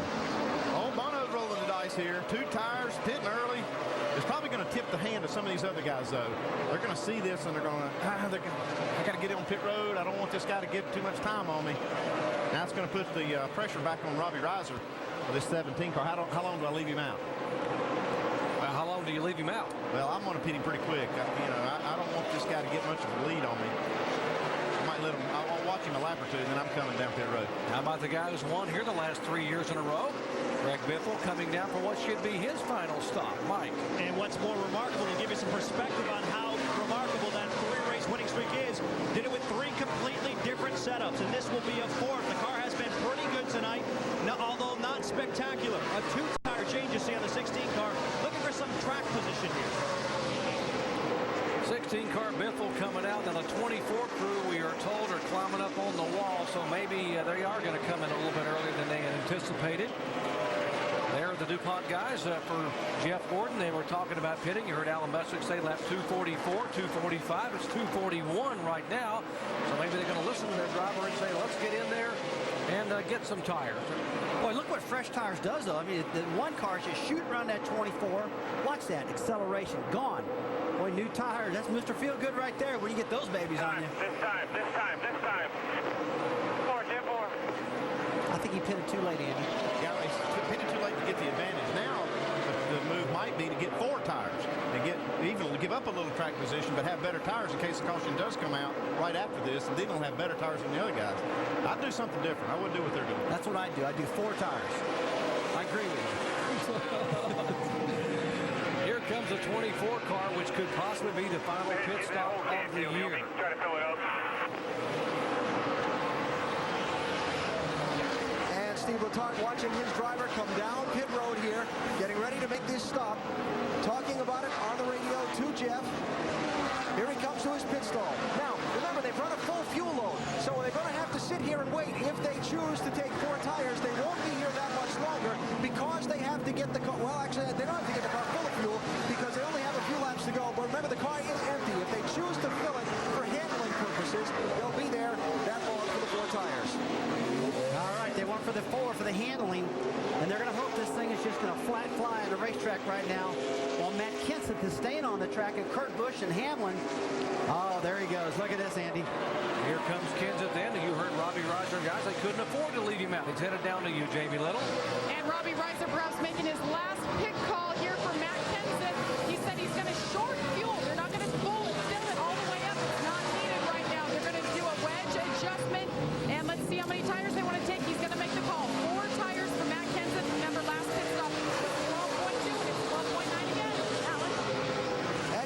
was running in second place when he came down pit road.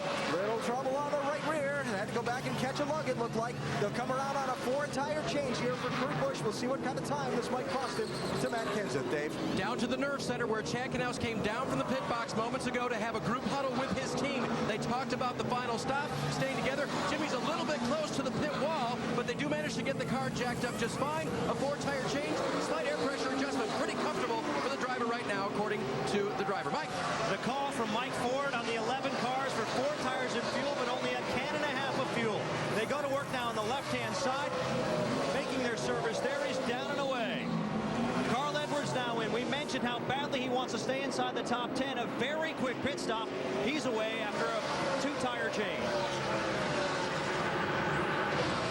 And Dave Blaney making his way down pit road. A lot of talk about him tonight. He did the triple duty. He raced the trucks Friday night, Busch last night, and Cup, of course, today.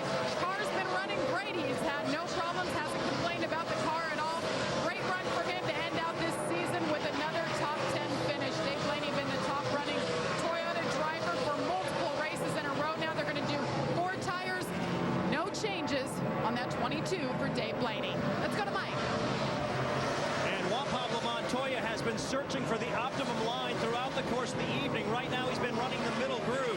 Team looking for a 4-tire change, no major adjustments, a slight air pressure adjustment on the left side. That's it for Juan Pablo Montoya. 14.4 seconds, a good stop. Jamie? And Rookie of the Year contender David Reagan, another Roush car, guys. We talk about it. The sun goes down, these cars come to life. David Reagan worked his way into the top 10. He qualified great. They're going to do 4 tires. He said he's a little tight off. They put that tape on the front. He's down and away. Final 20 laps here at Homestead Miami Speedway, and boy, some guys going 2, some going 4 tires. A 26 car, Jamie McMurray, being shown as the leader, one of the final cars to make a pit stop. He will be the final car to cycle through on the pit road. That would make Martin Truex Jr. the leader, but Truex gets passed by Kenseth. And here comes McMurray down pit road at 45 miles an hour. And here's the battle up front. The 1 car, remember, took only 2 tires. The 17 of Kenseth took 4 tires. And the 4 tires does make a big difference. It's a big difference, but this 1 car's got that high line, and it's going to be difficult. He's making it difficult on Matt Kenseth. If Matt can get him cleared here, he'll be able to sail on, but yep, looks like he's going to get him cleared here. You know, it looked like the 1 car actually pitted about 6 or 8 laps early from when he needed to, but actually Matt Kenseth was due in at lap 245 to hit pit road at 244, so it was pretty well scheduled. Matt came in right when he needed to. Now he's got 4 tires. He's actually the best car on the racetrack, in the best shape at the moment. Yeah, he's got the lead, too. So that doesn't hurt him. 4 tires, full of gas, and got the lead with 19 to go. Woo, that's feeling good right there.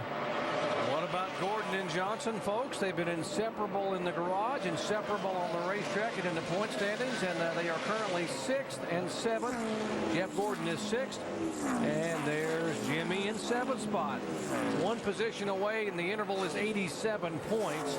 Right now in the standings, remember, Jimmie Johnson led a lap, and Jeff Gordon has not. This thing's not going to be over to the checkered flag, because if he blows up with 1 lap to go, he's still in trouble. I mean, he has just got to keep pedaling. Actually, if he blows up with 2 laps to go, he's in trouble. Because 1 lap to go, he can probably, yeah, he's in good shape because there's only 16 cars on the lead lap. And Jerry, what was it? 19th or better, no matter what Jeff Gordon does, he can lock it up. Now, that's if Gordon wins. And led the most laps. Now it's 21st because Gordon can't lead the most laps. So obviously, Jimmie Johnson would like to finish 21st or better in the running in 7th spot.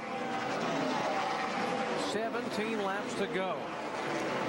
Season finale, Homestead Miami Speedway. What a dominant performance by Matt Kenseth, who has led 8 times for 197 laps. 1 win this year for Kenseth, that coming early in the year at California, where he swept both the NASCAR Busch Series and Cup races in the same weekend. Man, I tell you, that car, Matt Kenseth, that is one good-looking car. I like that black and yellow on there, Andy. Hey, what's that remind you of? Black and yellow, old Miller car I used to see running around. That old number 2 Miller car, I like that color. I like the way that thing's handling, too. Look at that car. I mean, it's just been, the nose has been on the ground all night long. Matt has been able to maneuver this thing anywhere on the racetrack. It's not over yet, but I'll tell you, he's got a good car tonight.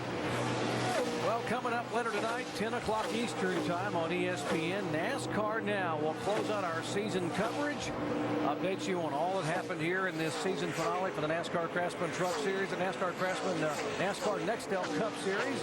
And, of course, we'll update all the things and how the points broke down and who's going on the stage in New York and more on the championship celebration, 10 o'clock Eastern time, NASCAR Now. We're going to have plenty of post-race coverage here, too, when this race is over.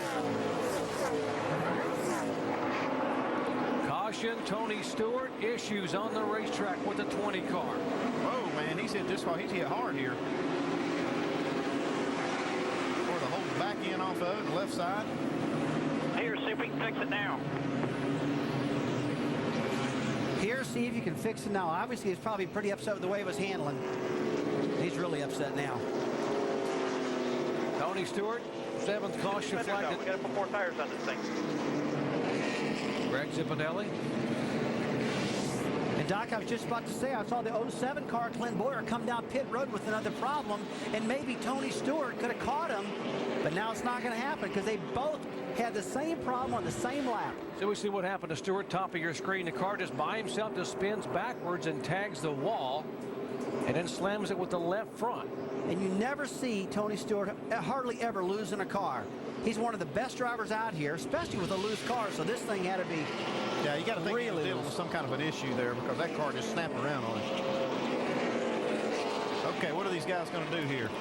Well, you can hear the frustration in Tony Stewart's voice. What do you do? If you're Kenseth, these guys that have pitted, you don't need to do much. Do you gamble if you're one of the guys on the back part of the lead? Yeah, oh, sure, absolutely. Going in and get some tires, but Matt's going to stay out here and kind of looks like he's going to make a play for this, and the guys are going to follow him. He's pretty well got to stay out, Andy. I mean, with yeah, he's got 4 tires. I mean, he is so fast right now. It's incredible. I'm surprised that one of these guys didn't try to come down pit road and get tires. Yeah, right now, Mark Truex is thinking, I wish I'd have put 4 instead of 2 on this thing, but he was going for it. Very few takers among the lead cars. Working caution for the 7th time. Just 13 laps to go here in the 2007 season.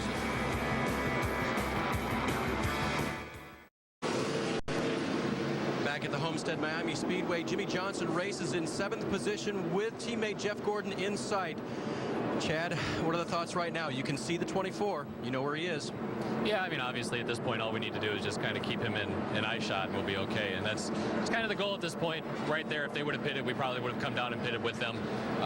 We've played a little bit conservative here at the end, just trying to do what they do to make sure we don't get off sync. When they pitted, we pitted shortly thereafter to make sure we didn't have any problems and stay close to them. And, you know, I just can't say enough about this whole Lowe's team and the DuPont team both. Both cars sitting here in the season finale, running in the top 10, battling for the championship. It's just a dream come true for what we want to do in our shop. And I just can't say enough about Jimmie. He's just done a phenomenal job all year long. Allen's with Steve Letarte. Steve, you've been working on your car all night. Tell us where your race stands right now. Yeah, the DuPont Chevrolet is just a little too tight here at the end, but, you know, we're sitting on 4 tires. A couple guys have 2 tires. We're hoping to get another top 10 and hopefully give Jeff the record. But, yeah, I can't say enough about everybody at Hendrick Motorsports. I have these 2 cars, 1, 2 in points. To win as many races as we won this year, I just really feel blessed to be part of this organization. Really proud to be part of it. Thank you, Steve. Steve should be proud of the fact that Jeff Gordon could set the record. He was talking about 30 top 10 finishes, the all-time record in a single season. Head-to-head, take a look there. You see 4 wins in the chase, 2 for Gordon. How about 7 versus 8 top 10s? These 2 guys have just dominated this chase for the Nextel Cup here in 2007. 10 laps away from concluding the year here at Homestead Miami Speedway in aerial coverage high above Homestead. Brought to you by our good friends at Goodyear, the official tire of NASCAR, helping NASCAR drivers get to the finish line for over 50 years. How about the Allstate Good Hands move? Now, how many times has Jeff Burton dodged bullets here during this race afternoon? Cars up on the racetrack, a cut tire early on, and they're just able to get underneath Tony Stewart on the most recent caution flag on lap 253. All problems up front with the 17 car. Could there be trouble? Somebody said something and got these guys alerted there because they jumped up on that wall real quick.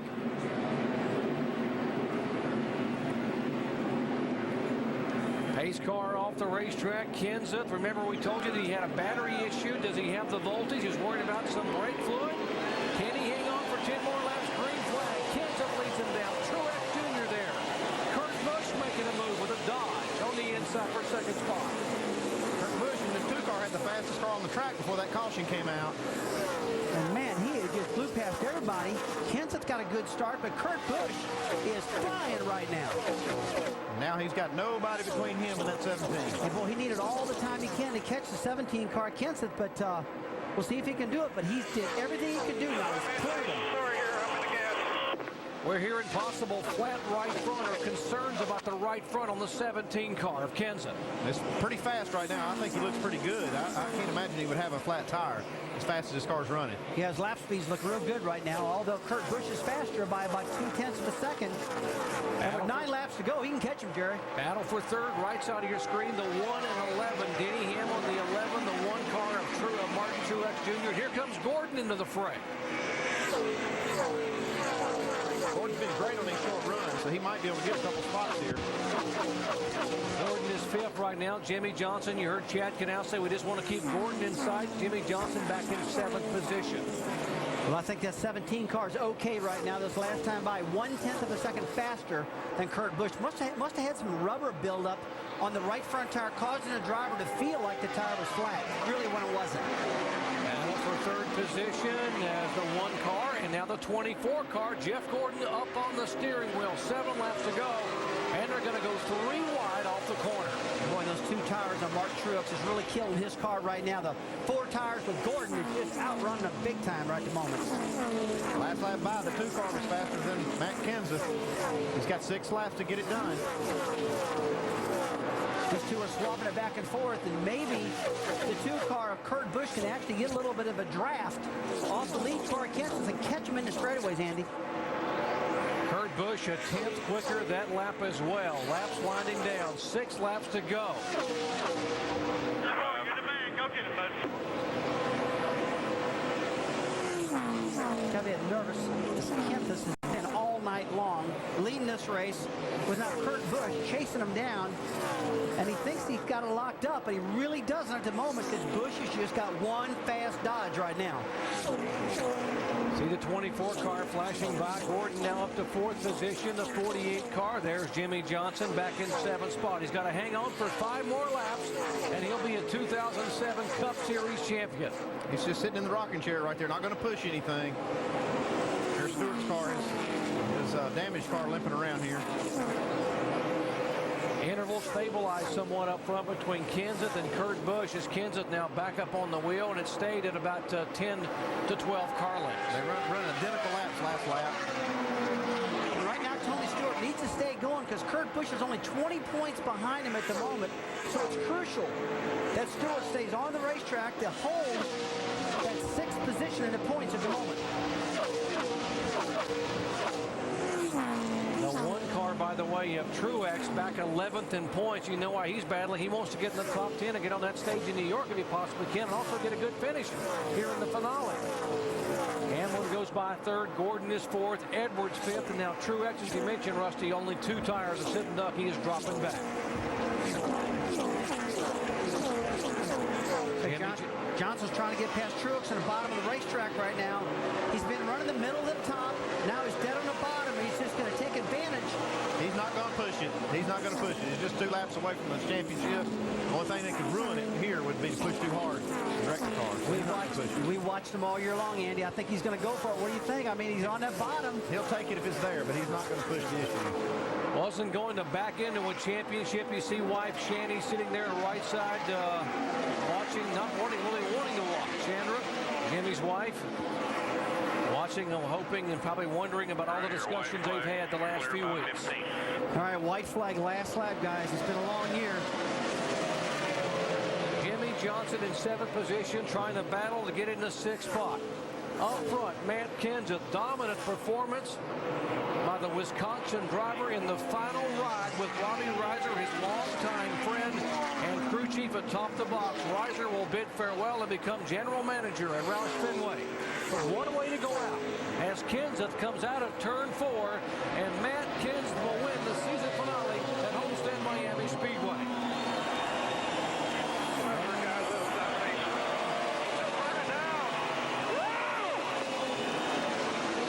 The emotion now. Chad Canal. Phenomenal. You guys are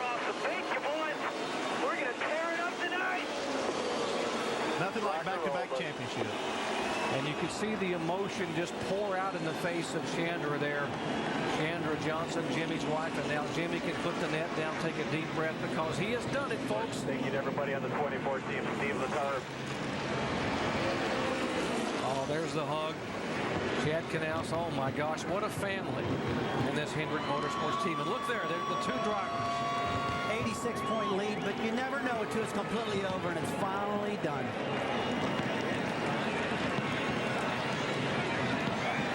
You're up.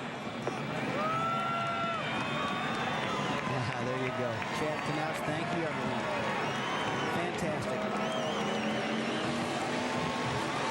What about Rick Hendrick? He's got to be loving it right now. Both of his cars ran well tonight.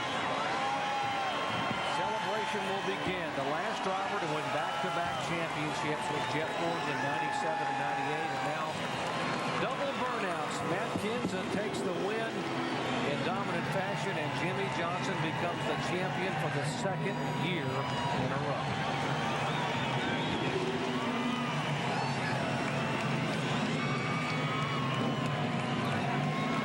Her chief, Steve Letarte, Chad Knaus, and Jimmie's dad. What a big smile there. How proud can they be? Hugging his daughter-in-law.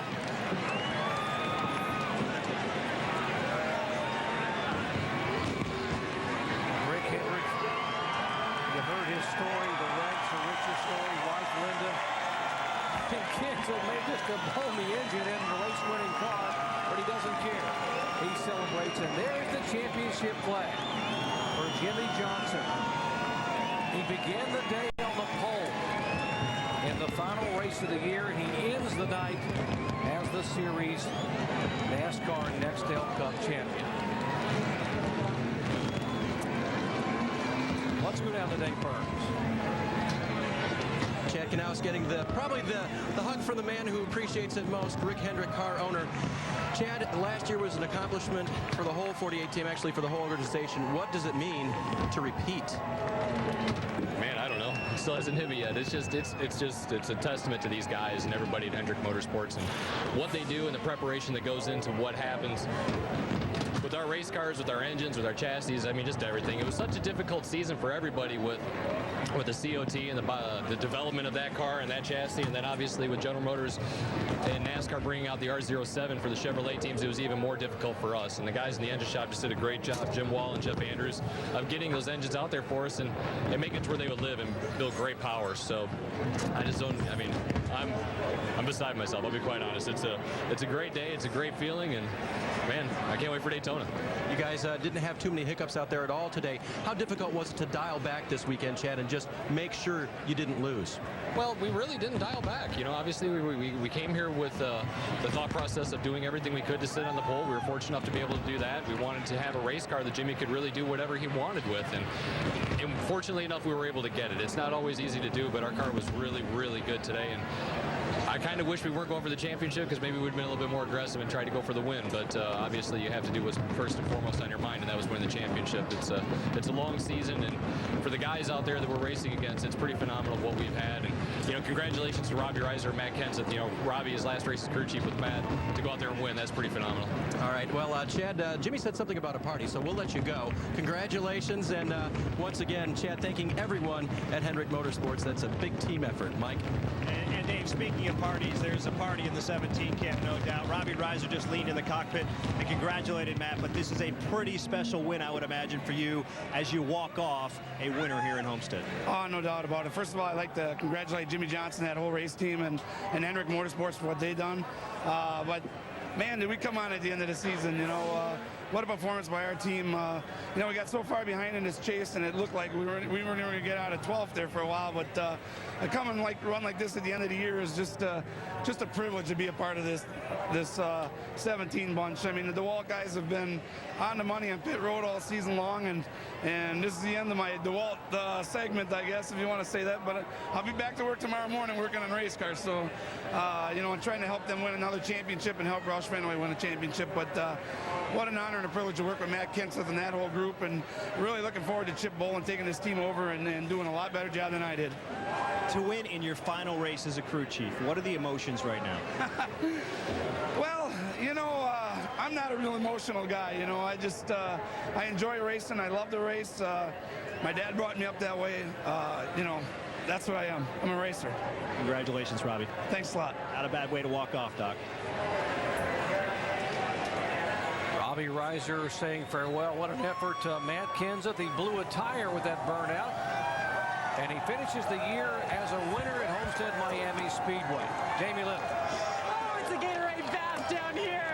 Matt Kenseth, the end of an era today with this traditional car, this win. You go out with this win and the last win with your crew chief. What does this win mean to you, Matt? It means we're getting wet right now, but it's a great feeling. I just feel like I really let these guys down. We lost a lot of close races this year, so feels great to win a close one. Congratulations to Jimmie and Rick Hendrick and them guys. And we want to thank DeWalt Car, USG, Renai, RNL Trucking, RNL Carriers, and all our sponsors that make this happen. This is an awesome ride today. Talk about that last restart. You came over the radio and scared your entire team thinking something was wrong with the car. I used to pull that one on Robbie all the time. You know, they say I got a big imagination, but I really did think it. You know, whenever you're leading, you always think that. But I must have got a big piece of debris on the right front tire and it started shaking a little bit. And as soon as I got to one, it rubbed off. So it was a pretty dominating day. It was pretty fun.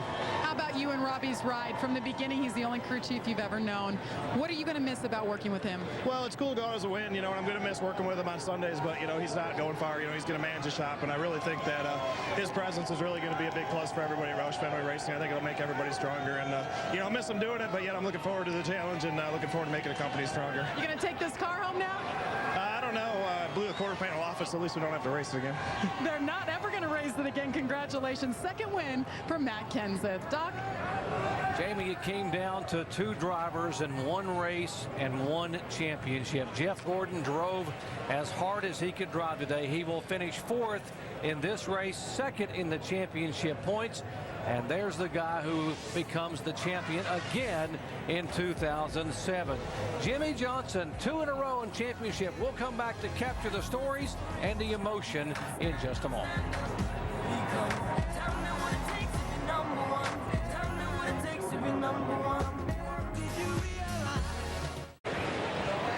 Back at Homestead Miami Speedway, let the celebration begin for Jimmie Johnson and the Hendrick Motorsports team. They're the Lowe's team, Chad Knaus and company, as they have won back-to-back Cup Series championships. Let's go down where Dave Burns is caught up with Jeff Gordon. Tonight's fourth place finisher, but wishing it could have been so much more for you, Jeff. How difficult was it to try and make up all the ground you could tonight? Well, we knew it wasn't about tonight. I mean, had we performed the last 4 weeks like we did tonight, it might be a different outcome. You know, when those guys stepped up and got themselves in a position to win races, we just didn't have the car, didn't have the whole combination together at the right timing, and unfortunately we got behind and came in here with an 86-point deficit. And you know, it's hard to close up on Jimmie and those guys. You know, they did a great job. You know, it's a bittersweet thing for me because we had one of the most awesome years that we've ever had. I mean, the top 5s, the top 10s. I mean, what more can you do than what we did? And yet we got beat. And you know, I'm very proud and excited for Jimmie and Chad, all the guys in that Lowe's Chevrolet, and Rick Hendrick to bring home another championship, to be 1-2 in the points. I mean, it's an awesome year. But you know what? We wanted to be the champions, and we got beat. So it's going to make us hungry over the offseason, I can tell you that. But I couldn't be more proud of Steve Letarte, all the guys in our DuPont Chevrolet, the effort they put in all year long. And I got to thank the fans, man. They've been so supportive, you know, to go for that 5th championship this year, to have all my fans all over the country, you know, just pushing us, saying you can do it, you can get it done, meant the world to me. I hate we didn't get it done for them. Let's go get them next year. Jeff, if you could, I want you to play out just a little bit the commentary on the competitiveness in this chase. This finish will give you an average finish of under 5 for the chase, and yet the 48 team with the same cars under the same roof and a lot of friendship and notes shared, frankly, between you two went out and beat you. Does that make it tough? It does. You know what? I mean, they've got basically the same cars, same equipment. We do a little bit of things different because Jimmie drives a little bit different. But you know what? I feel like we probably should have got a little more aggressive sooner. Our thing thing all year long was that we were consistently in the top 5, you know, and we'd sneak those wins in there when we could. Jimmie and Chad and those guys are a little more aggressive. They're a little bit faster at times, but, you know, it seemed like some things, you know, they got caught up in some things when they did that. We were kind of banking that maybe that would be the case if we put those average finishes together. So looking back on it, you know, we should have got more aggressive. Tonight was one of the more aggressive setups that we've had in this car in a long time, and it was one of the best cars we've had in a while. So you know what, you can always do it better, and we'll go back and look at everything that we can do for the future. Whole new ball game next year with the Impala, the car tomorrow, and you know, I'm looking forward to some off time, spend some time with Ingrid and Ella and the family, and Thanksgiving with my family, and then we're going to go to work in January and get after it. Congratulations on a great season, Jeff. That's the 4-time champion, Doc. And he set a modern era record with 30 top 10 finishes. What an effort for Jeff Gordon. And how about this guy, Jimmie Johnson, back-to-back. I mean, unbelievable season for Jimmie Johnson. And the flag is in the cars. He does the donuts and the celebrations, and he did what he had to do. 4 consecutive wins in a row coming into here with an 86-point lead, and he will win this title by 77 points, by the way, the largest margin in the 4-year history of the chase. You know, he can finally breathe now. He told me this morning, man, Rusty, I just want to breathe. I'm so tense. And now he can do it. So much pressure, but so much joy now. Jimmie pulls up in front of the championship stage, and finally his wife comes over to give him a big hug. And let's go down to Alan Bestwick in the championship ceremony. Here he comes, the champion.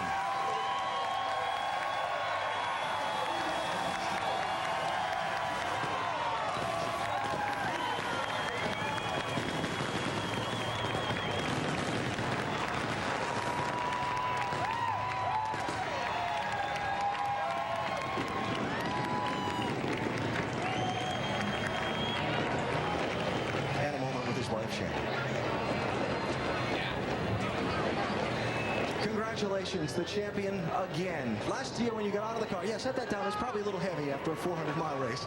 Last year when you got out of the car, you said, I'm not even sure I know what to say. You've been through that experience once. You're the champion. Your thoughts? You know, last year was just an amazing season and such an honor to be the Nextel Cup champion. And to come back this year and not lose anything over the offseason, for my guys to work as hard as they have, and give me this opportunity to win the championship again, I can't thank them enough. I'm just so proud of this race team. I mean, we work very hard to be where we are, and I can't thank these guys enough for their hard work and dedication. I can't thank NASCAR enough, Nextel, and first and foremost Lowe's and all their employee owners for everything they do for us. It's just, it's such a special time for me. I can't believe everything, all the success that I've been able to experience. I've been so blessed, and it's just awesome stuff. I see that smile, just wanted to break out really big. The race tonight, you were up front for a while, then you got mired back in traffic a little bit. Was this a nerve-wracking race, or did you have more than you were using? There's probably a little bit more, but I don't think I had anything to win the race tonight. There's a couple times where we took 4 tires where some guys took 2. We got trapped down a lap, which wasn't any fun, but we were able to get a quick caution right away and get back going again. So, you know, just a long night, but I have to say, after what I experienced last year, coming into this season and even this night, just went so much smoother for me. I was in the right frame of mind, could focus on the right things. Had the great support from these crew guys, great support from my loving wife, and everything came together. We're rocking. 4 wins in this championship in the last 5 races. How did this team get on such a roll? We're not really sure, but we don't really care either. We're just happy it happened. It's just been an unbelievable roll. These races are always good for us at the end. We stayed focused on the right things and got the job done. And you know, I can't go without also thanking Jeff Gordon for his, you know, the time that he spent researching me, looking into me as a driver, being a great friend and a great teammate. And I think everybody saw the relationship play out through the chase. He's just an awesome guy. I got to thank Rick Hendrick as well for believing in me. And even Ricky Hendrick, he's not here with us any longer, but I know he did a lot behind the scenes for me with his dad. I want to talk about racing, your teammates, people that work in the same building your guys do, prepare the same cars that you do. You guys talked all through, you were asked a lot of questions about how difficult that was. Now, tell us, how difficult was it racing those guys you look at every day right next door? You know, it was difficult, but we knew what we were up against, and we were up against the best in the business. And to have a heads-up race like this against those guys, it's everything we dreamt of having in that 24-48 shop. And we got it. We finished 1-2 in points. I know Mr. Hendrick smiling ear to ear. And you know, we did all that we could as the 24-48 shop could. It just was, you know, the 48th year this year, and hopefully we come back next year and can do it again. Back-to-back championships. It's okay if you want to scream. It's crazy. I don't even know what to think. It's crazy, and this man right here is the reason why. There's the team owner, Rick Hendrick, his wife Linda behind him as well.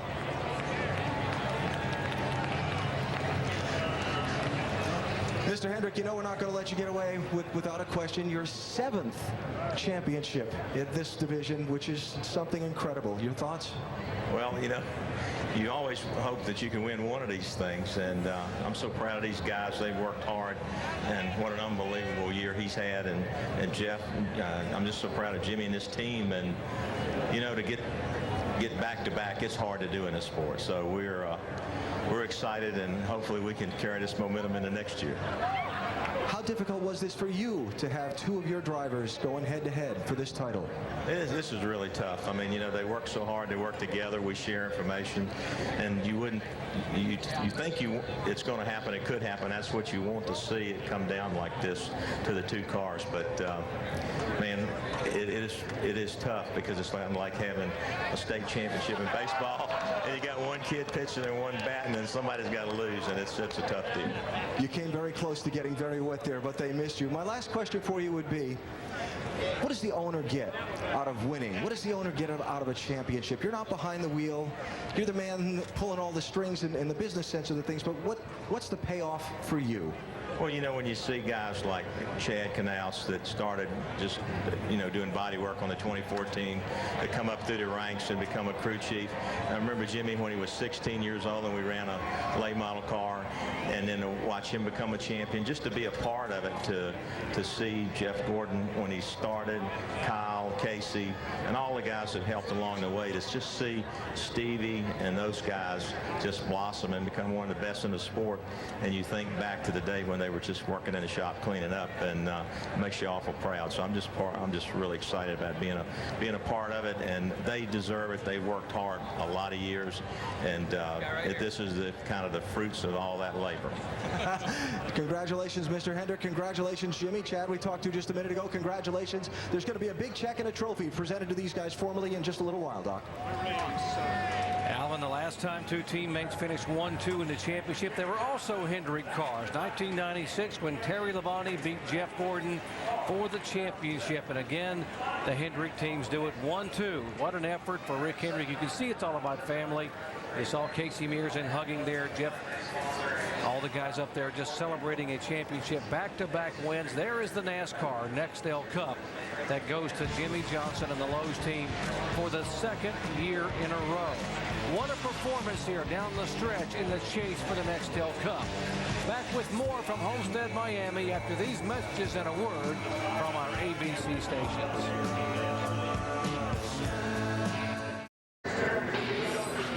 Coming up, the biggest music stars on the planet come together with live performances by Rascal Flatts, Maroon 5, Lenny Kravitz, Fergie, Rihanna, and more. For the first time ever, your votes will decide who wins.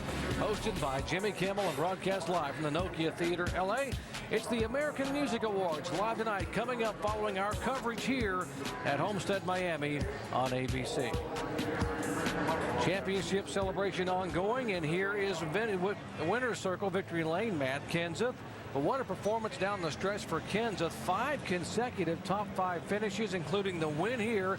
And Kenseth moves from 12th in the chase, early in the chase, all the way up to finish in the 4th position. He gains a couple of spots. How about the big gain by the 2 car for Kurt Busch, the only Dodge in the chase, up 3 positions. He finishes 7th overall in the points. Mike Massaro. And Kurt Busch ends his 2007 campaign with a solid 2nd place effort. How would you assess your night? It was a good night. We had a bad pit stop and a loose wheel, and we had to fight back from that. But luckily, we caught a nice break that jumped us up into the top 10, and we ran hard, and we ran strong. It feels good that we were able to do that at this point in the season, to jump up a few spots in points. That's a feather in the cap for this crew and this team. So Miller Lite, they're happy about us making the chase. We want to do a little better, and we did great for Dodge this year, and I'm real happy that we got what we did out of tonight and this season. So I'd call it a success with the two teams. Loose wheel, obviously a bit of a setback, but you guys did a tremendous job keeping up with this racetrack. How difficult of a challenge was that tonight? Yeah, we had been losing track of the track, midway through the race, getting real loose and just trying to make big adjustments. And when you're trying to tighten up a car, it just makes it a little slow to start. And at least we made Kenseth earn his win today. That was great to race with him. And, we just got beat all year by the Hendrick cars, time in and time out. So they deserved to finish up where they did. With the season now in your rearview mirror, give me some perspective on how you thought 2007 went. This was a great season for me to fit in with Penske and this team, to be able to bring Miller to the chase and to be the only Dodge in the chase. We felt like that was a big success. And so we'll look back on this year as a good transitional year, and hopefully this will propel us into some success in 2008. We're excited. We can't get ready to go. You've been here before. You've hoisted the championship trophy and celebrated here in Homestead. When you look at what Hendrick Motorsports accomplished this year, the 48 and 24 in particular, what were your thoughts on the way this championship played out with those two guys? I felt like they had an advantage with the COT. The team that jumped on it right away was going to be tough to beat, and they had that. And so that's what our team has to do better, is figure out the COT and work at finishing consistent. Both Jimmie and Jeff posted some top 10s that were phenomenal. I think they only finished out of the top 10 a handful of times. It's tough to beat that type of dominance. It reminded me of Gordon's season back in 1998 when he dominated, and then to see Jimmie win all these races here at the end. He's the outright champion back-to-back. Congratulations to those guys. And Mr. Hendrick, he's got it going on, and maybe Dale Earnhardt Jr. now, he's got that team. He can put it together. Congratulations on another very solid season. Thank you. Appreciate it, guys. Kurt Busch bringing it home second here in Homestead. Yeah, very nice job for Kurt Busch, finishing second in the race, finishing 7th in the point standings. When we return, we'll go back to the championship stage for some very special presentations. Jimmie Johnson and the Lowe's team back-to-back NASCAR Nextel Cup champion.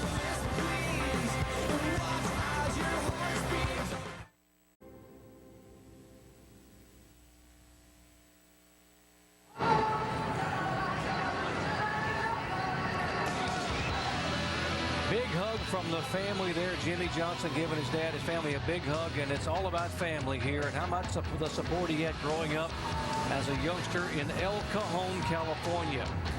32 years of age this year, but the dream began many, many years ago. And in 2007, a series leading 10 wins, 4 consecutive wins down the stretch in the chase. And for the second consecutive year, he becomes the champion in just his 6th full season. Let's go back down to the championship stage and Alan Bestwick. Dr. Punch, thank you. Gathered around with the Hendrick Motorsports team, Jimmie Johnson, Rick Hendrick, Chad Knaus, and their cast of hundreds. And time now for the formal presentation of the Nextel Cup Championship Trophy. I introduce the Chairman and Chief Executive Officer of NASCAR, Mr. Brian France. Thank you, Alan. On behalf of the best fans in sports, not only here in South Florida, but all over the country, are NASCAR fans, and they witnessed a dominant performance, maybe as dominant as we've seen in the modern era. Jimmie is a great champion now. He'll remain a great champion for 08. Jimmie, we're real proud of you. Let me get this trophy to you right now.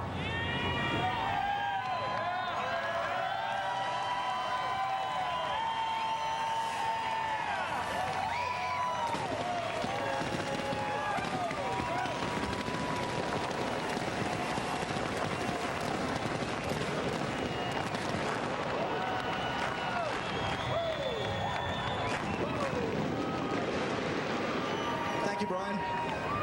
I'm going to step across here just for a second, Jimmie, because we're on a short microphone cord, and introduce Tim Kelly, the Chief Marketing Officer from Sprint Nextel, who has a rather large check for you. I do. Jimmie, congratulations. Congratulations to Rick Hendrick and the Lowe's team. Back-to-back championships. Absolutely amazing. Everyone at Sprint Nextel is so happy to have you as the champion of our series, and I'd like to present you with a check for $6.7 million.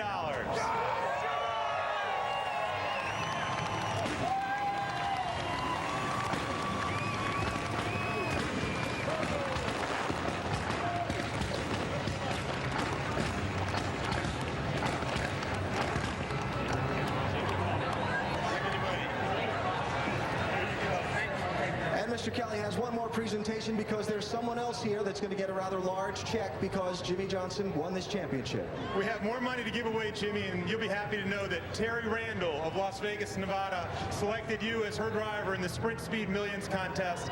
And today, Terry's with us, and she's receiving a check for $1 million. Come on out here, Terry.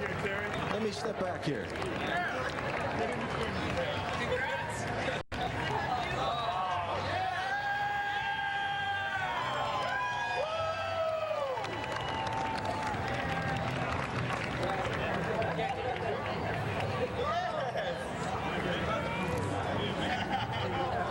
That will make your day happy.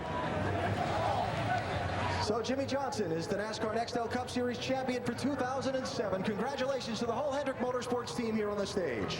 Doc? Thank you very much, Alan Bestwick, and congratulations to Teresa Randall, the Sprint Million winner from Las Vegas, Nevada. What a great place to go back to with $1 million extra bucks in your pocket. How about Jimmie Johnson? $6,740,800 on top of all he's already won here thus far. Back in a moment.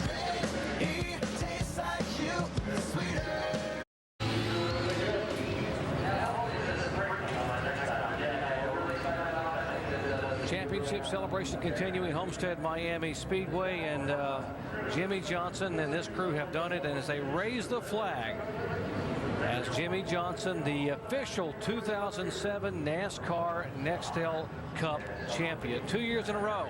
How about we go down and visit with a very proud Papa, Alan Bestwick. Up here in the middle of the crowd on the stage is Jimmie Johnson's father, Gary. What's this like for a dad? I know I watch my sons do things that make me so proud. What's this like for you? Well, it's just amazing because watching it on TV, when Jimmy was a little kid, and watching like Dale Jarrett and his dad announcing at the Daytona win with Ned crying, I was crying. And now, to be here and winning Jimmy winning 2 championships, I don't know, I'm still pinching myself. When he got started racing, you were the one fixing the motorbikes and that kind of thing, helping him develop his love of motorsports. Did you ever think that love would be something the two of you would share for this long in your lives? Yeah, no, it's amazing. And I'm still pinching myself, like I said, because it just keeps going and going, and he keeps getting better and better, and through motorcycles, jet skis, everything. We raced everything. And for him, the career path he took to get here was very odd, because we raced everything. But we all did it as a family, and there's a lot of love, and just had a great time doing it. Where'd you watch the race from, and how nerve-wracking was it? Well, I got Grandma with me here, so we watched it in the coach in the infield, and then we come back out here. Wasn't as nerve-wracking as last year. Not quite as bad. Congratulations to you. I hope you enjoy the championship and the success your son has had. Thank you very much. Grandma, congratulations to you, too. Thank you. We planned it this way. There you go. Grandmas always know best. Proud Gary Johnson, Jimmie's dad, down there celebrating, as with all the team. And a little bit ago, we saw Jimmie's teammate, Casey Mears, up there to congratulate everyone. And how about Jeff Gordon coming out to celebrate with the guy he chased all year long, his protege. And Jimmie talked about how this team would not be where it was if it wasn't for Jeff Gordon's unselfishness when the team started up, and how much input he has given this team to help them get up and running. Remember, it was in Jeff Gordon's 6th year, and as a driver, he won back-to-back titles. And this year, in Jimmie Johnson's 6th year, he indeed has won back-to-back titles. And Jeff Gordon going to come out and celebrate with Jimmie Johnson and the crew with what a great championship season they have had. All the way back out from the garage area, you see him headed back up there toward the stage. I'm sure he wants to go out and be able to give Rick Hendrick and Jimmie. I mean, this is a team that shared so much throughout the year, on and off the racetrack. Yesterday in the garage area, Jimmie Johnson was talking about, I wouldn't be where I am if it weren't for Jeff Gordon. Jeff really believed in him, put his heart and soul into him. They share everything. They've taught each other a whole lot. Jeff's been a big part of this championship with Jimmie Johnson. Jeff congratulating Chad Canals, and you can see the sincerity and a big smile. And when you got a 4-time Cup champion coming up to say, you guys did a great job, that's going to make you awfully proud. It just so goes to show you how much of a team they are. Andy, it's just a great feeling for Chad Canals and everybody. This is great for Chad winning back-to-back. I know the sense of pride he's got for this race team. Let's go down to Alan Bestwick. You know, Doc, there was a point earlier this season where Chad Knaus was not able to come to the racetrack. He was under suspension from NASCAR, and Ron Malik filled in as the crew chief. He had a big hand in this championship. He's been with Jimmie Johnson through his entire oval track racing career. What's this like for you to be part of your best friend winning 2 straight championships? I mean, this is one of the biggest accomplishments in both of our lives, and I mean, I just hope it just keeps going on strong. I'm just going to stick with Jimmie. You know, he hasn't done me wrong in my career yet, and he's a great person to work for, and obviously a pretty damn good driver. Yeah, I think so. What's the one thing about Jimmie that a best friend would know that most people probably wouldn't know? He's just really a genuine person. You know, his heart is in the team and in his racing, you know, and it's always been that way, and I think it'll always stay that way. The races where you served as crew chief leading this team when Chad was absent, did you feel pressure? Was it not that big a deal because you've been with this team? How were those 6 races in hindsight? There was some pressure there, you know, because it felt like I was, you know, the one with all the weight on my shoulders making the decisions, and it is a big responsibility, and I give a lot of, you know, respect for Chad for what he does every week, and especially in a situation like tonight, it's a lot of pressure there. You're one of the guys that goes over the wall and services the car on pit stops, as well as one of the mainstays as far as leading the team. A championship to you. We see the driver, the big check comes out, the trophy. What's it mean to you to be a NASCAR and XL Cup champion? It's huge. You know, our whole team, our whole organization at Hendrick Motorsports, I mean, we all work together as one, and I mean, for us to win 2 championships in a row in this sport is pretty incredible. Congratulations. Thank you. That's Ron Malik. He was the crew chief when Chad Knaus was absent. He's one of Jimmie's best friends, and he as well is a back-to-back Nextel Cup champion, Doc. Indeed, and what shows you the depth and the strength of this Hendrick Motorsports team is now Jeff Gordon up to be able to congratulate some of the people that are a part of the Hendrick organization that he has been a part of for so long. Now, we saw Casey Mears earlier run up to the stage and give Jimmie Johnson a big hug and congratulations, and now Mike Nassaro has caught up with Jimmie Johnson's teammate. And Casey Mears brings it home 16th tonight. How would you assess the evening?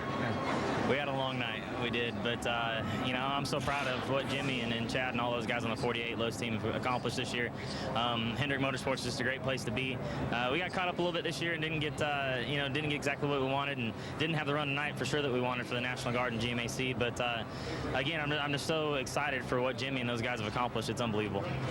As outsiders, we have a certain perspective of how this whole thing went, the whole dynamic between Jimmie and Jeff. But you're close to these guys. You're friends with them. What was it like for you watching them battle for this championship over the last month and a half? I mean, they're both very competitive guys, obviously driven. They want to win, and you know, fortunately, I guess for Jimmie, things went his direction, and they were just unstoppable, really. I mean, the races that they had at the end of the year and the races that he won, I think tonight, you know, he was being conservative, and to run where they were, to run conservatively is unbelievable. So, I mean, it was definitely his year. Jeff put on such a good run, you know, towards the middle of the season leading up to the chase, and in the chase had an unbelievable run. I mean, if it would have been any other year, Jeff probably would have won the championship. Just Jimmie had that much of a better year. So, I mean, the 24 team didn't do anything wrong. It's just the 48 team did just a little bit better, and it was their year. I'm sure Jeff is definitely going to want to come back and get one again. And of course, being a teammate, you've got to be able to take some of these fringe benefits. How does the level of competition that they've achieved affect the rest of the teams in the Hendrick camp? Well, I think that obviously the success is there. You know, the equipment's there, the people are there. It's all the right stuff. Obviously, we struggled this year with kind of a new deal and getting up and running. But what I'm so excited about is obviously the performance that they put in this year. We're going to be able to assess what they've done, really kind of dig our heels in for next season and be ready to go. Congratulations on a great season. All right, thank you. Casey Mears finishes 16th tonight. And moves up to 15th in the final point standings. Championship celebration ongoing. Jimmie Johnson over $15.8 million in earnings in 2007. Back with more in a moment. Coming up next, the American Music Awards live from the Nokia Theater LA. Live performances by Rascal Flatts, Maroon 5, Lenny Kravitz, Fergie, Rihanna, and much more. And guys, former champions in your own right, how would you put it into perspective, the kind of performance we saw this year for Jimmie Johnson and his whole team? Doc, I've never seen domination like this in a long, long time. Johnson, this guy is for real. He's here to stay. And he's going to be proud because this man's amazing. And it moves Chad Knaus up a notch in my book. He's a great crew chief. And what a great night for Robbie Reiser, his last race with Matt Kenseth. And Brent Musburger, this may go down as one of the all-time most dominant performances in Nextel Cup history. Jimmie Johnson back-to-back championships. Yeah, exactly, Dr. Jerry Punch. You know, the NASCAR season, ladies and gentlemen, is a marathon. And I want to congratulate all the announcers and a wonderful group of technicians here at ESPN who, for that 36 period of time have brought you this amazing coverage. And I want to also remind you that coming up next on ABC, except on the West Coast, the American Music Awards over most of these ABC stations. Well, congratulations to our race winner here today, Matt Kenseth. He led for more than 200 miles this afternoon. He was dominant coming down the stretch, and what a way to finish. And then, of course, our Nextel Cup champion, back-to-back champions, if you will, because he came home with the flag again. Jimmie Johnson with Chad Knaus and that wonderful group of people up there in the pits. And folks, what a year it's been.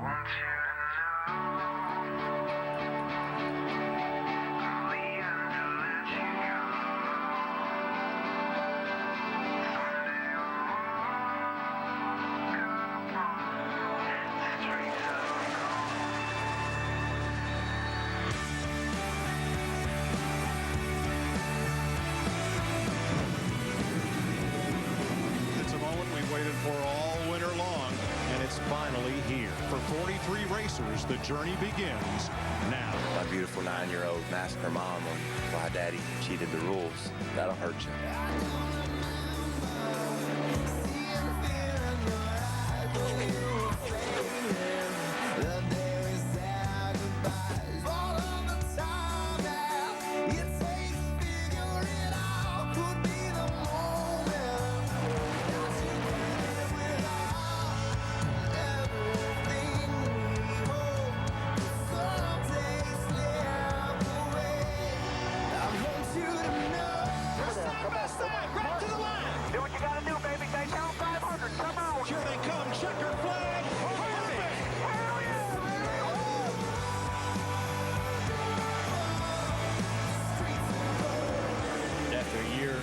Negotiations and intense effort, we decided that it was time for us to move on. My new boss, 2008, Mr. Rick Hendrick. Casey Mears is going to win his first Nextel Cup race. Juan Pablo Montoya wins at Sonoma. Martin Truex wins the Autism Speaks 400. We got some sad news. Bill France Jr. has passed away. We remember the man who made NASCAR what it is today. I'm gonna find you again. I just don't know what we're gonna do now that we don't have him. Love can die. But I know what he wants us to do, exactly what we're doing here today. I'm into the checkers. Oh, Jamie McMurray has won the Pepsi 400. Come get your something.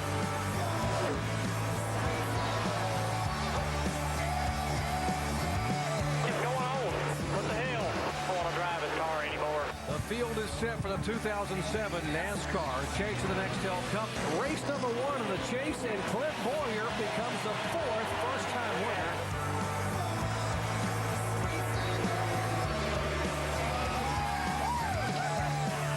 Jimmie Johnson wins his 3rd Las Vegas victory, 2 in a row. They touch once, twice, drag race.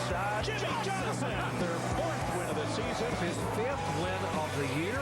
Win number 6 in 2007. You never cease to amaze me, brother. Victory lane for the 2nd time this season here at the Atlanta Motor Speedway. 9th win of the year. 4